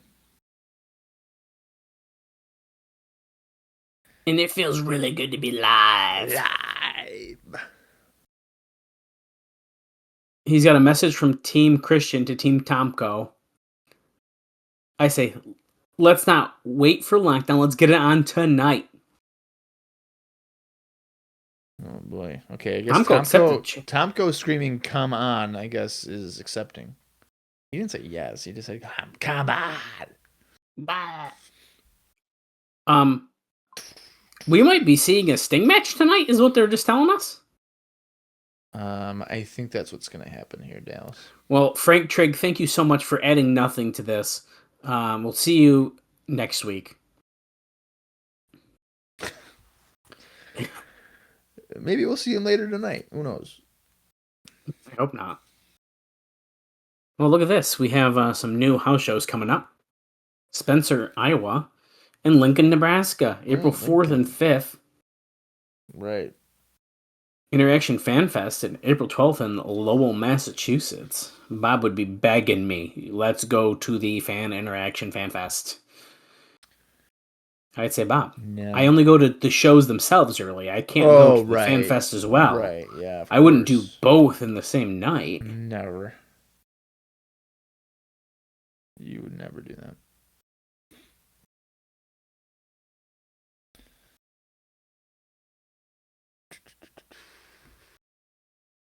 You and Booker T tonight. Oh, it's official. It's a first blood match. JB has broken the news to Robert Roode backstage. These people are animals. You really think you've sucked Robert Roode in tonight, huh? Yeah. Kind of.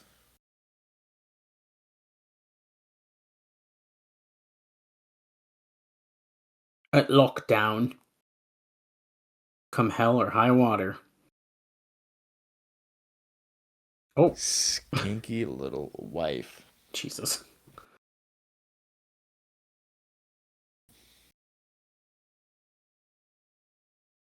Your worst nightmare will become a reality, and there's nothing you can do about it.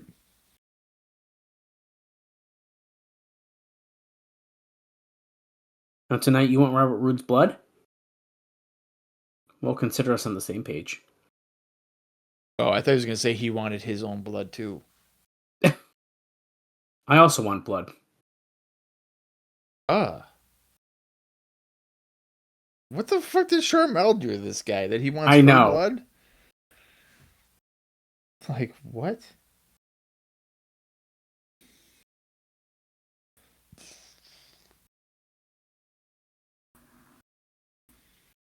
Who is this guy? James Ferrier. That's a football player. From the Pittsburgh Steelers. It's my favorite baseball team. Yep. I love the NCAA. You guys see what I deal with? Jesus. The only time that Dallas ever watches football is for Taylor Swift's boyfriend. Yeah. Travis Kelce is pretty cool, but Yeah, see?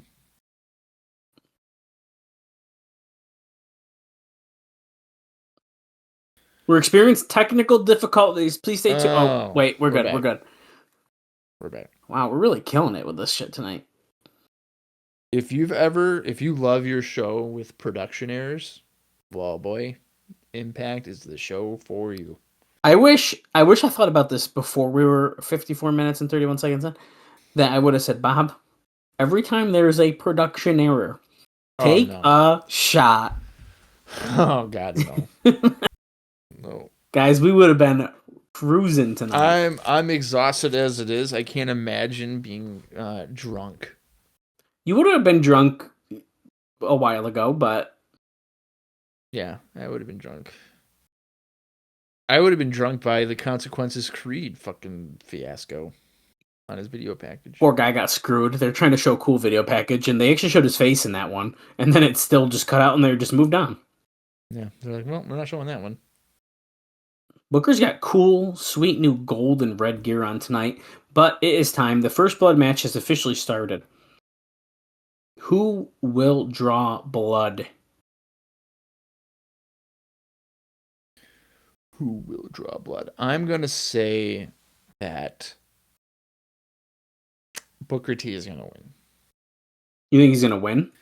Yeah, I don't see Booker bleeding. I want Robert Roode to win this because then I think once Charmel gets her revenge, it'll be that much sweeter after Roode just beat Booker twice.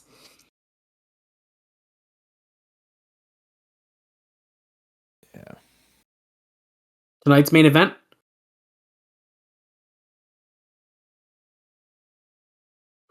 Commercial-free main event? Wow. 8-man tag. I thought we were just going to do singles with Sting. We're getting a preview of Lethal Lockdown here tonight. That's a pretty big main event.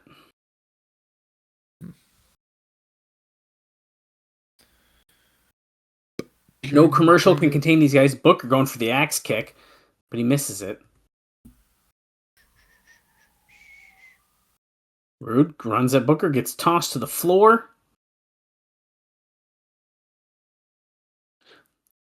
And speaking of commercial breaks, we do have to take them for this match because we're not doing any of the main event.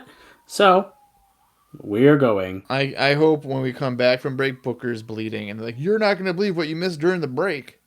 But You should have been here live in Orlando. Yeah, exactly. Pain and pleasure.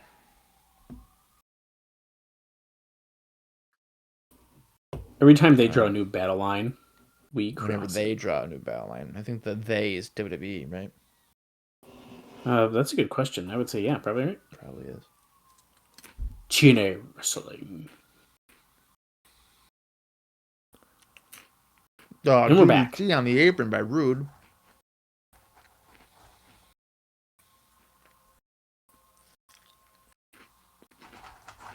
Several occasions. It looked like Robert Roode is busted open. They smashed Robert Roode's head into the broadcast table. He's got some tough skin. Okay, so it sounds like Booker had a good advantage in that commercial break, but Roode has turned it around now. He is tossing a chair into the ring. He's tossed Booker into the ring. This is legal. You can use a chair.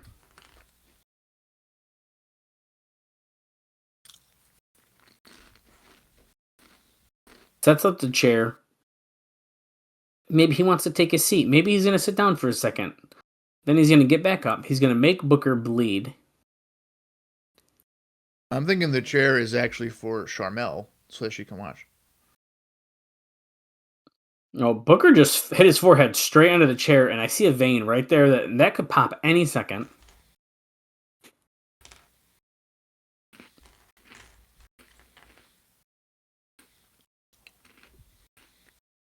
Just reminder, There's been several confrontations from wrestlers all over the world are in Orlando this weekend. You can text TNA to 76,000 to hear all about those confrontations. I wish there was a way to access all this bullshit. I know. I was thinking the same thing.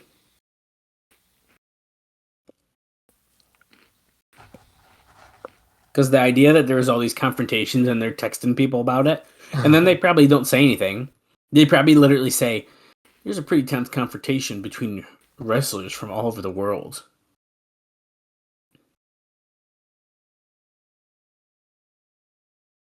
Yeah, but you know what? They could probably get away with saying, we do have wrestlers from all over the world, because Petey Williams is from Canada. Well, that's true.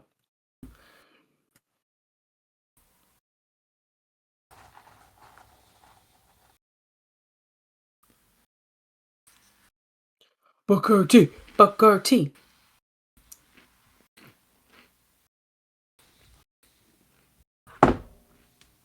Oh, he's at the chair? Nope. Booker kicks him in the midsection there. Drops the chair. Booker has control now. Throws it at Robert Roode. Goes for a spinning heel kick. And Roode throws it into his face. That could be it. No? Really? I don't trust Andrew Thomas. This guy, he could be bleeding like a faucet, and Andrew Thomas would be like, I don't see it. Oh. Classic. Hit the top rope. Hits him in the back, self in the head. Booker clotheslines Robert Roode to the floor. Once again.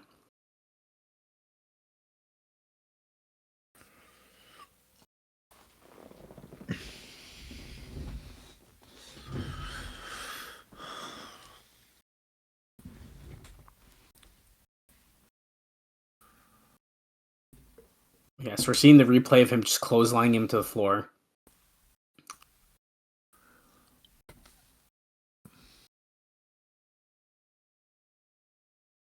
The matchup has continued. Roode is gaining control once again.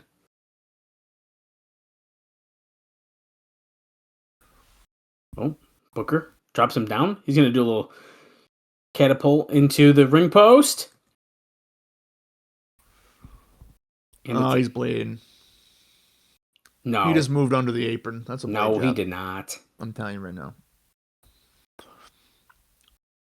He is. That for sure.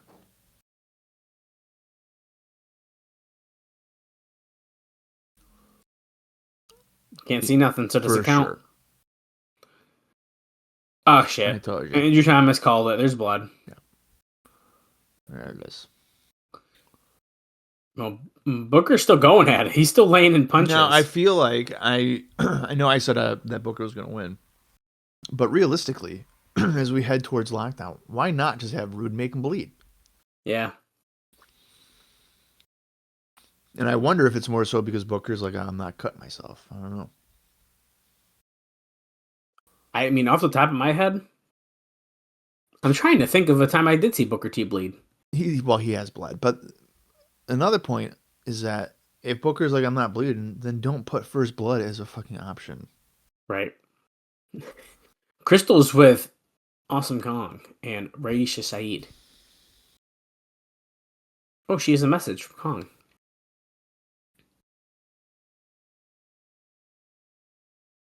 Tonight is a very special night.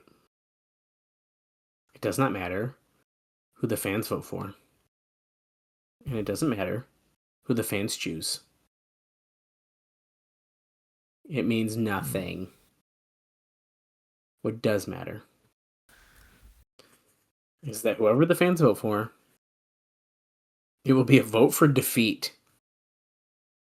And it will be a vote for destruction. Kong will continue her path of destruction and destroy all those in our way. Kong will show tonight why she is champion.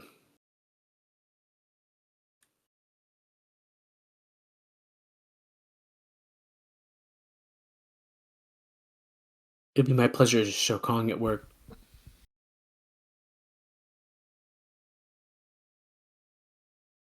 Okay, we're about to find out, I'm assuming, after a commercial break.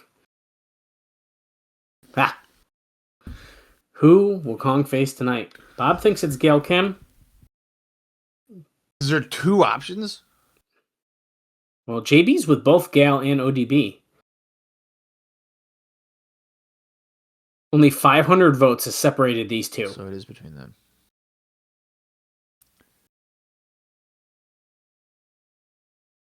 Oh, shit. Wow. ODB wins. Gail says, congratulations and get the job done. This is upsetting. Gail should have been on primetime. Or live. This is dumb. I'm pissed.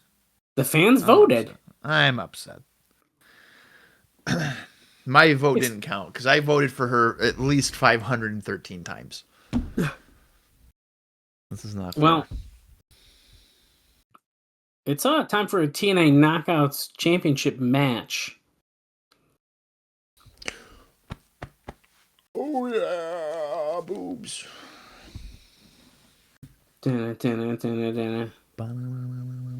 Bam!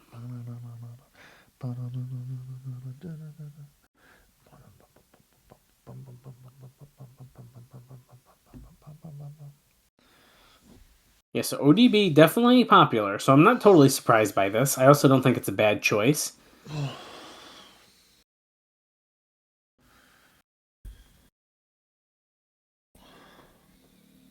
Well, I mean, there's not really a bad choice between Gail and ODB. That's a fair point. I just think that if you're trying to have like a really good TV match, I mean, Gail's a sure thing. Yeah, well, the fans voted. Now, did they show us the results, and could they have just rigged it? Yeah. Yep. That very well could have been the case. I don't think a wrestling company would lie to us. That's true. They wouldn't. Not for a live fan vote. No.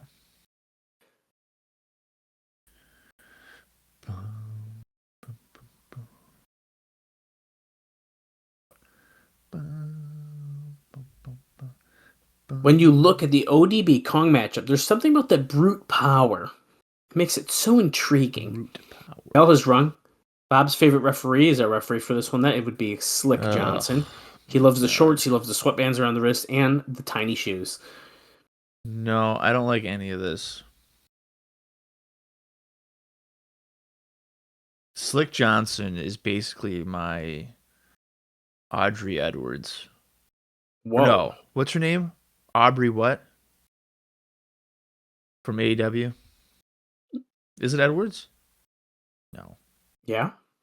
I don't know. I never think about what her last name is. Aubrey. Well, whatever Aubrey's last name is. It's basically the equivalent. It's Edwards. Aubrey Edwards. There you go. Drives me nuts.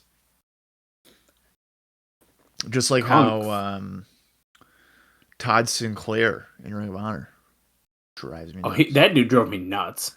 Yeah. Drives me nuts. Kong has control of ODB here. Just slammed her face first into the mat. We have not a ton of time left in this show. Only 23 minutes and 11 seconds left. And Kong is wrenching back using the hair of ODB. Yeah, buddy. Get her, Kong.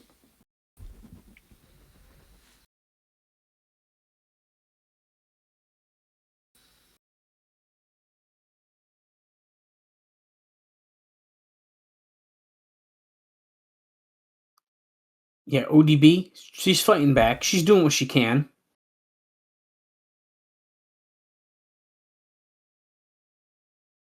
Kong whips ODB in the corner, splashes her.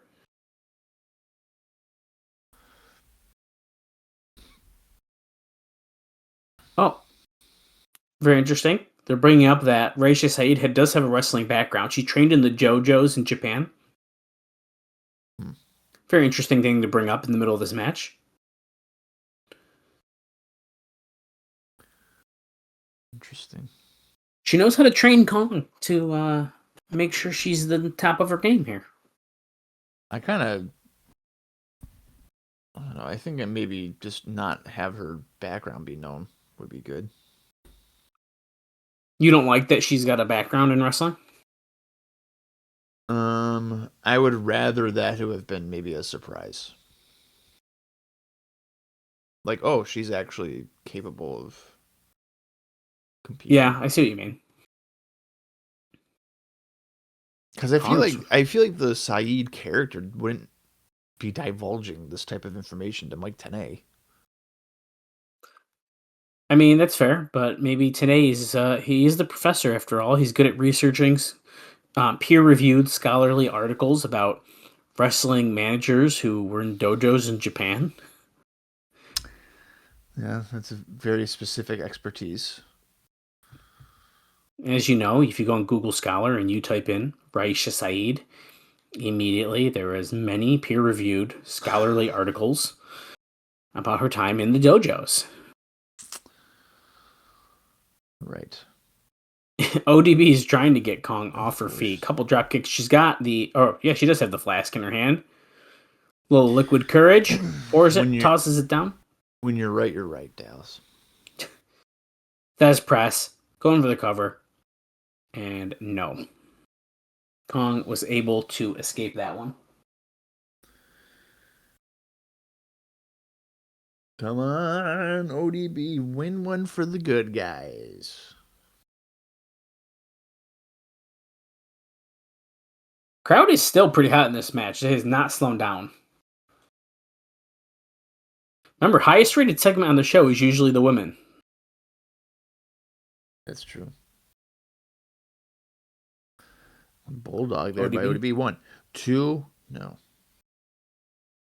Slick Johnson with a slow count.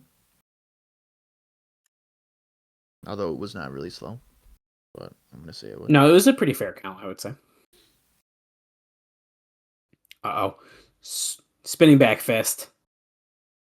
And then the awesome bomb. Good night. 1, 2. And that was a quick finish for Awesome Kong there.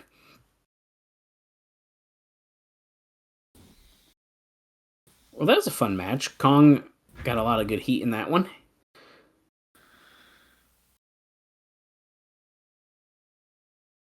I actually was wondering if they were going to pull a fast one on us and do a title change on the live show. That'd be kind of fun, but that's okay. I feel like that's what I would do. Like, a live show is a fun time to do that. Anything can happen. That's how you should be going about it.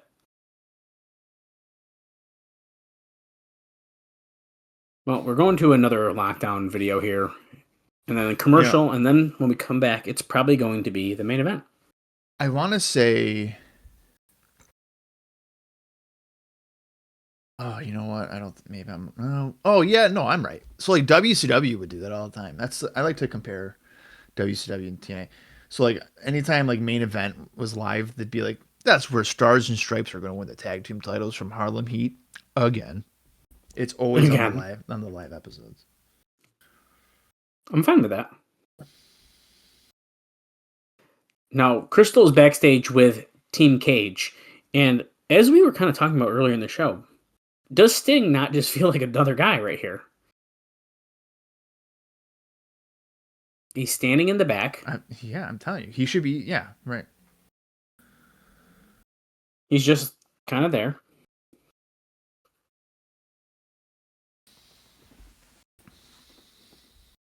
Sting is the final member, the ace in the hole. Christian has has a lot of history with Sting here in TNA, and same with Rhino. But apparently he's turned a new leaf. Everyone trusts him enough. The last time that Sting and Christian were on the same team, Christian got off the apron and screwed him.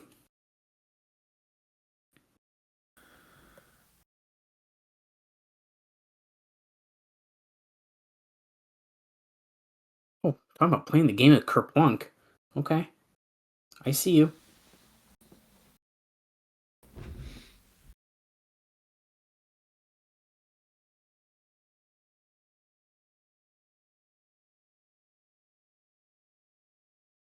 Team Tomko, you're about to find out. And if you don't know, now you know.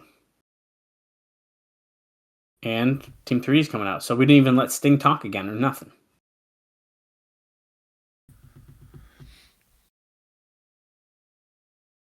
Well, we're heading toward the main event. 8-man grudge match. Team 3D. AJ Styles and Tomko.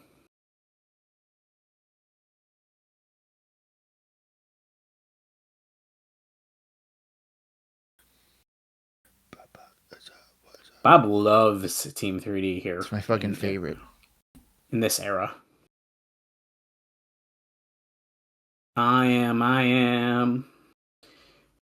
Tag team champions. Look at, dude, everyone is just walking to the ring. There's no joking around tonight.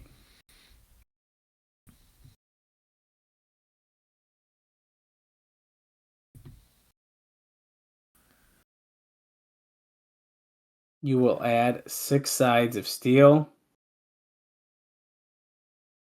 You will also add weapons who are going to lower. Tomko's still all bloody.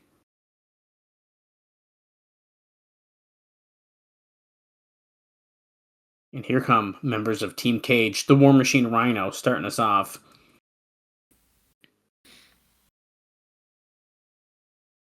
Oh, and he ran right into the ring. He didn't wait for his partners. He scared off Team 3D. Guy in there goes on the rope.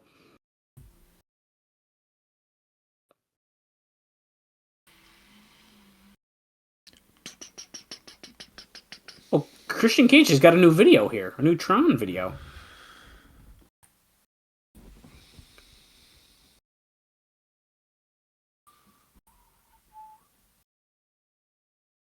Team captain here. Can he lead this team to victory at Lockdown? Well, we still got 2 more episodes of Impact before we get there, but we'll find out in about 3 episodes. It's kind of crazy to think about that, though. There's still a little bit of build left here before Lockdown. Yeah, it's not like right around the corner. That, which makes me, it's kind of even more surprising that Sting is here now, because I feel like historically it would be like on the last show. The last show, or they would end that one and be like a big mystery heading into Lockdown. Who is the partner going to be?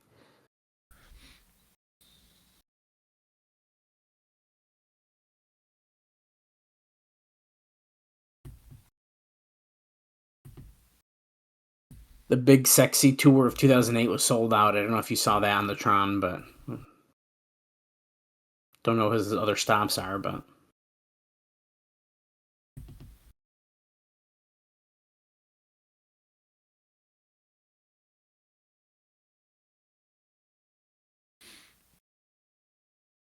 the icon Sting making his return into the Impact Zone. Sting, it's Steve Borden. Soak it in.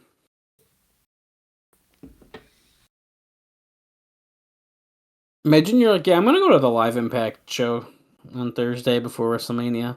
And then it's like, oh, you get to see Sting wrestle tonight now. That might be the biggest moment of the whole weekend for you. I mean, that's pretty cool.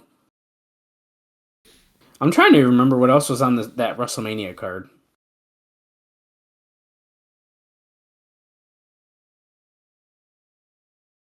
Let's see. WrestleMania.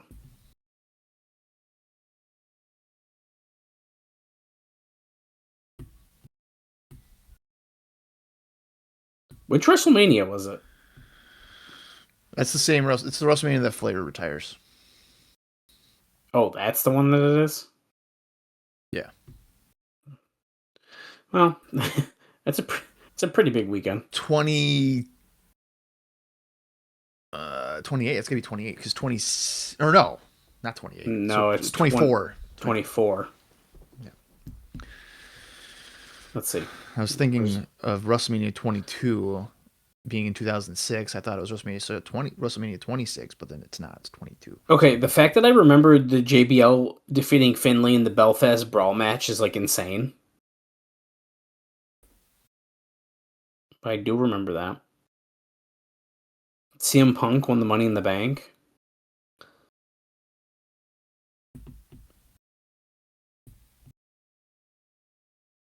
Kane defeated Chavo for the ECW title in 11 seconds. Christian Cage starting out with AJ Styles here, by the way. Going for the unprettier already. That's pretty quick, but no. Back suplex, lands on his feet instead. Nice back chop, or, well, it wasn't a back chop. Styles turned around, knocked him on his feet. Irish whip into the corner. Elbow. Rakes at the back. Styles going for that moonsault DDT combo, but he moved out of the way. Oh, corkscrew uppercut. Nice. This WrestleMania is also where Randy Orton defeated Triple H and John Cena for the WWE title. And then in the main event, it was Undertaker defeating Edge for the World Heavyweight title. And as Bob already noted, Shawn Michaels defeating Ric Flair. This is a pretty big WrestleMania. It is. And unfortunately, it was the last WrestleMania weekend that Rory from the Highlanders would be attending because he decided to go sit in the crowd in TNA, and TNA decided, we're going to put this guy on TV. I'm more impressed that they were able to find him and point him out in the crowd and then put him on TV. I mean, really, realistically, he doesn't really stand out. No. Even when they showed him, I knew it happens, and I still was like, who are they zooming in? Oh, it's that moment. Like, it just like went over my head.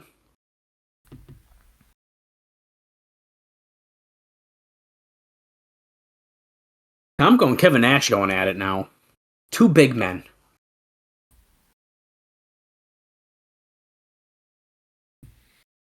Big sidewalk slam by Kevin Nash. Going for the cover. Big Kevin Nash. Big Kevin Nash. The Big Sexy Tour of 2008. That's right.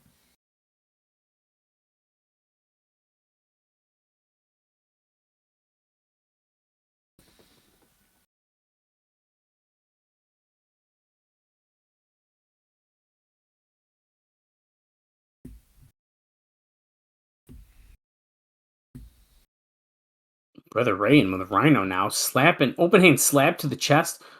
Team 3D, Irish whip and Rhino, double shoulder block. Now Brother Ray's yelling at Devon to cover him for that big 1 count he got there. Cover him, cover him. A dramatic 1. Maybe the greatest tag team of all time. Is it true?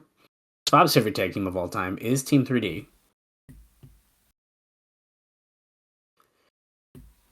Rhino gives him a 2 count. I love Team 3D. Favorite tag team of all time, isn't it? Yeah. I mean, name 3 teams you like more. You can't. Well, there's actually, I can. It would be the team of Bubba, Ray, and Spike, and then the team of Devon and Deacon Batista, and then it would be I'm trying to think of a third that has some incorporation of them being with somebody else. There has to have been. Also, Big Dick and Bubba. Sign Guy, Dudley, and Devon. Oh, yeah. I mean, I guess if you did that. Yeah.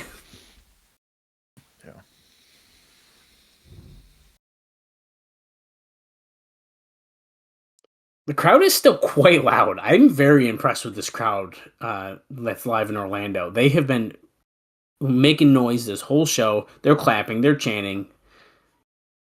I've had to turn my volume down multiple times because they are so loud.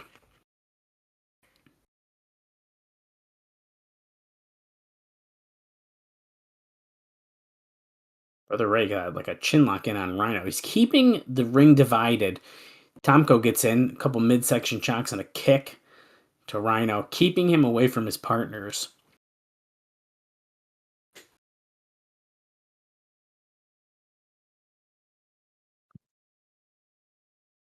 Tomko's doing that really weird chin lock that I can't wrap my head around how it's effective.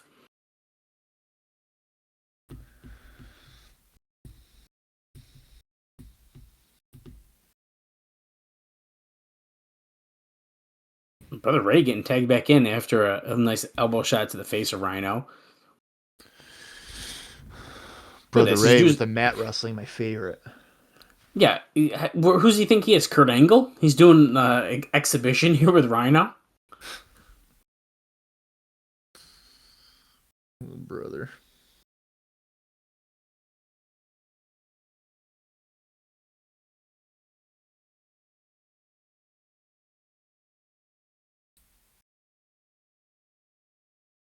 Look, he pulled Rhino over. Even AJ gets back in.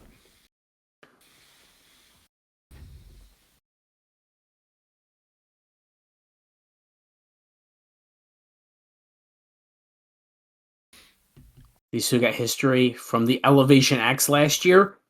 Rhino, the master of the Elevation X.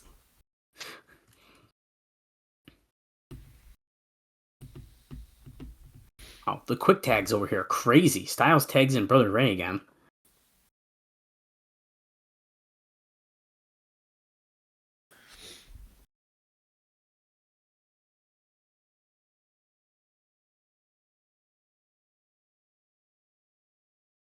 Oh, Rhino was able to move out of the way from that Irish whip as Brother Devine hit the corner. And is he finally going to get the hot tag? Can he tag in Steve Borden? No. What if he just skipped him? Big sexy Kevin Nash. He ain't going to Sting. Sting's rusty. Oh my God, he got to Sting. Boom. Oh chop. My God. Boom. Punch. Boom. Chop. Boom. Clothesline. Chop. Punch. You still got it. You still got it. Who needs WrestleMania when you have TNA Impact live on Spike TV?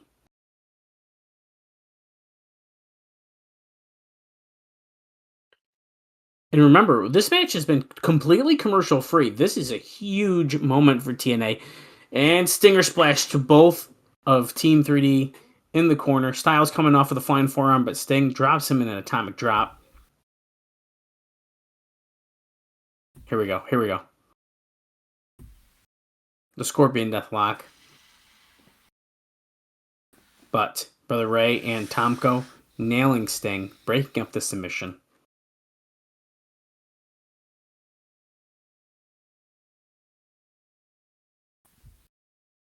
All hell is broken loose in the ring.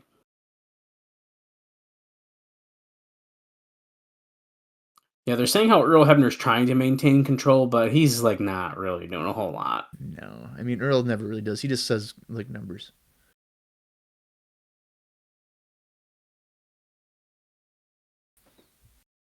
Oh, Scorpion Death Drop. Cover again, but Brother Ray once again breaks that one up.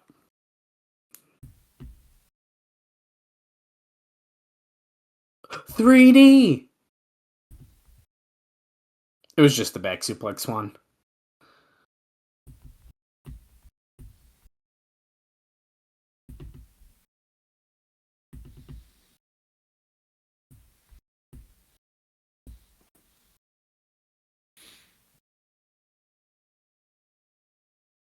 Tomko tackling Christian Cage into the corner, putting him up on the top.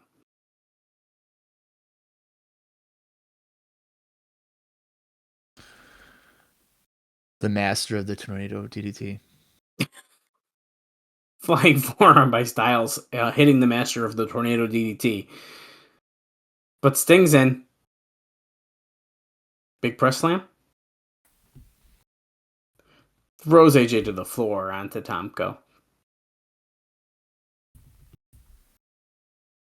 Uh-oh. 3D on Sting? No, he holds the rope. Gore to Brother Ray. Ducks the clothesline by Brother Devine. Is he about to lock in the Deathlock?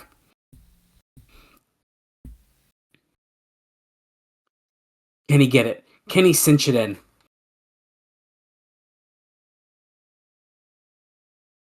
If this is like Lockdown, if this happens at Lockdown, then Sting would become the world champion. Oh, wait. Well, not quite, but it could. You never know what's going to happen with the fan votes. There was Bob in the crowd again when the Sting make him. No, stop it. Sting, Kevin Nash, Christian Cage, and Rhino get the win. Can they remain as a solid unit for Lockdown in two-ish weeks?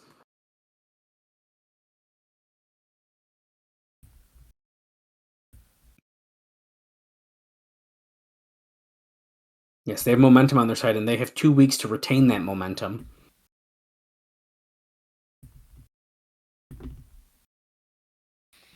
Anything is possible here in TNA. I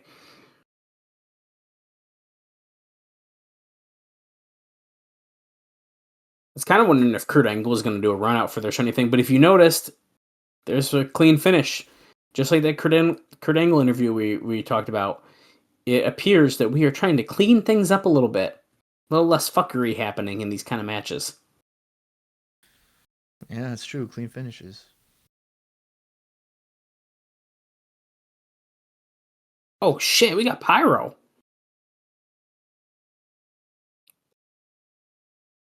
Oh. That's James Storm. James Storm just busted a beer bottle on the back of Sting's head. We have not seen him since Elevation X. What in the world?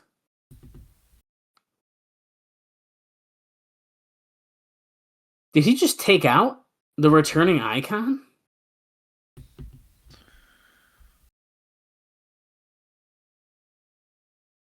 I can't tell what James Storm is yelling, but are they writing Sting off television for another 6 months till he signs a new deal?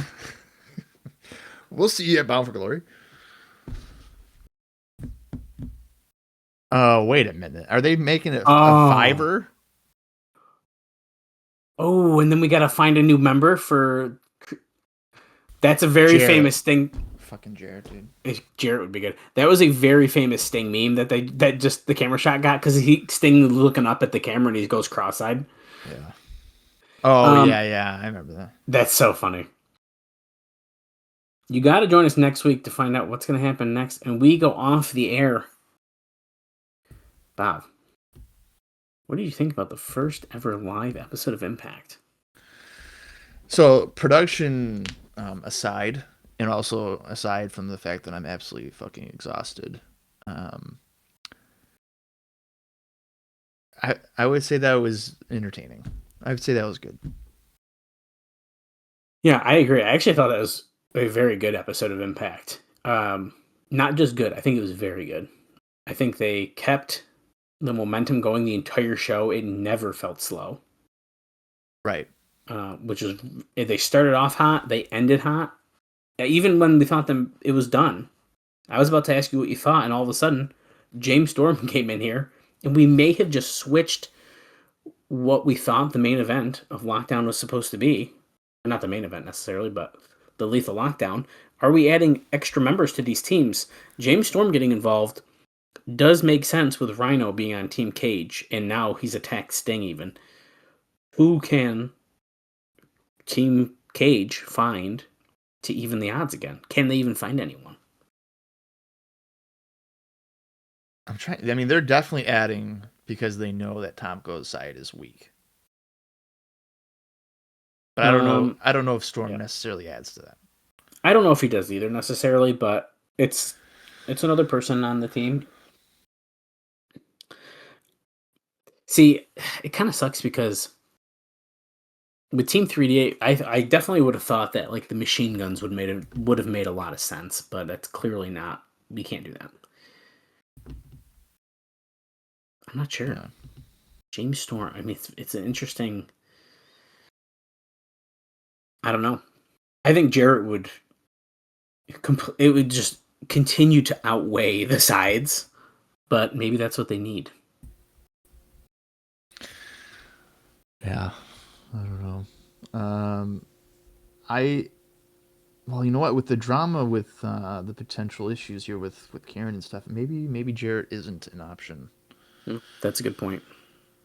I just kind of thought about that. So, all right. For some reason, okay, here we go. All right, so that was a pretty good episode, a live episode. As we get closer to Lockdown, our next episode is back to being taped, and it's on April 3rd. We don't really know any happenings for next week, but surely Sting will have something to say about what has happened with James Storm being a jerk. Mm-hmm.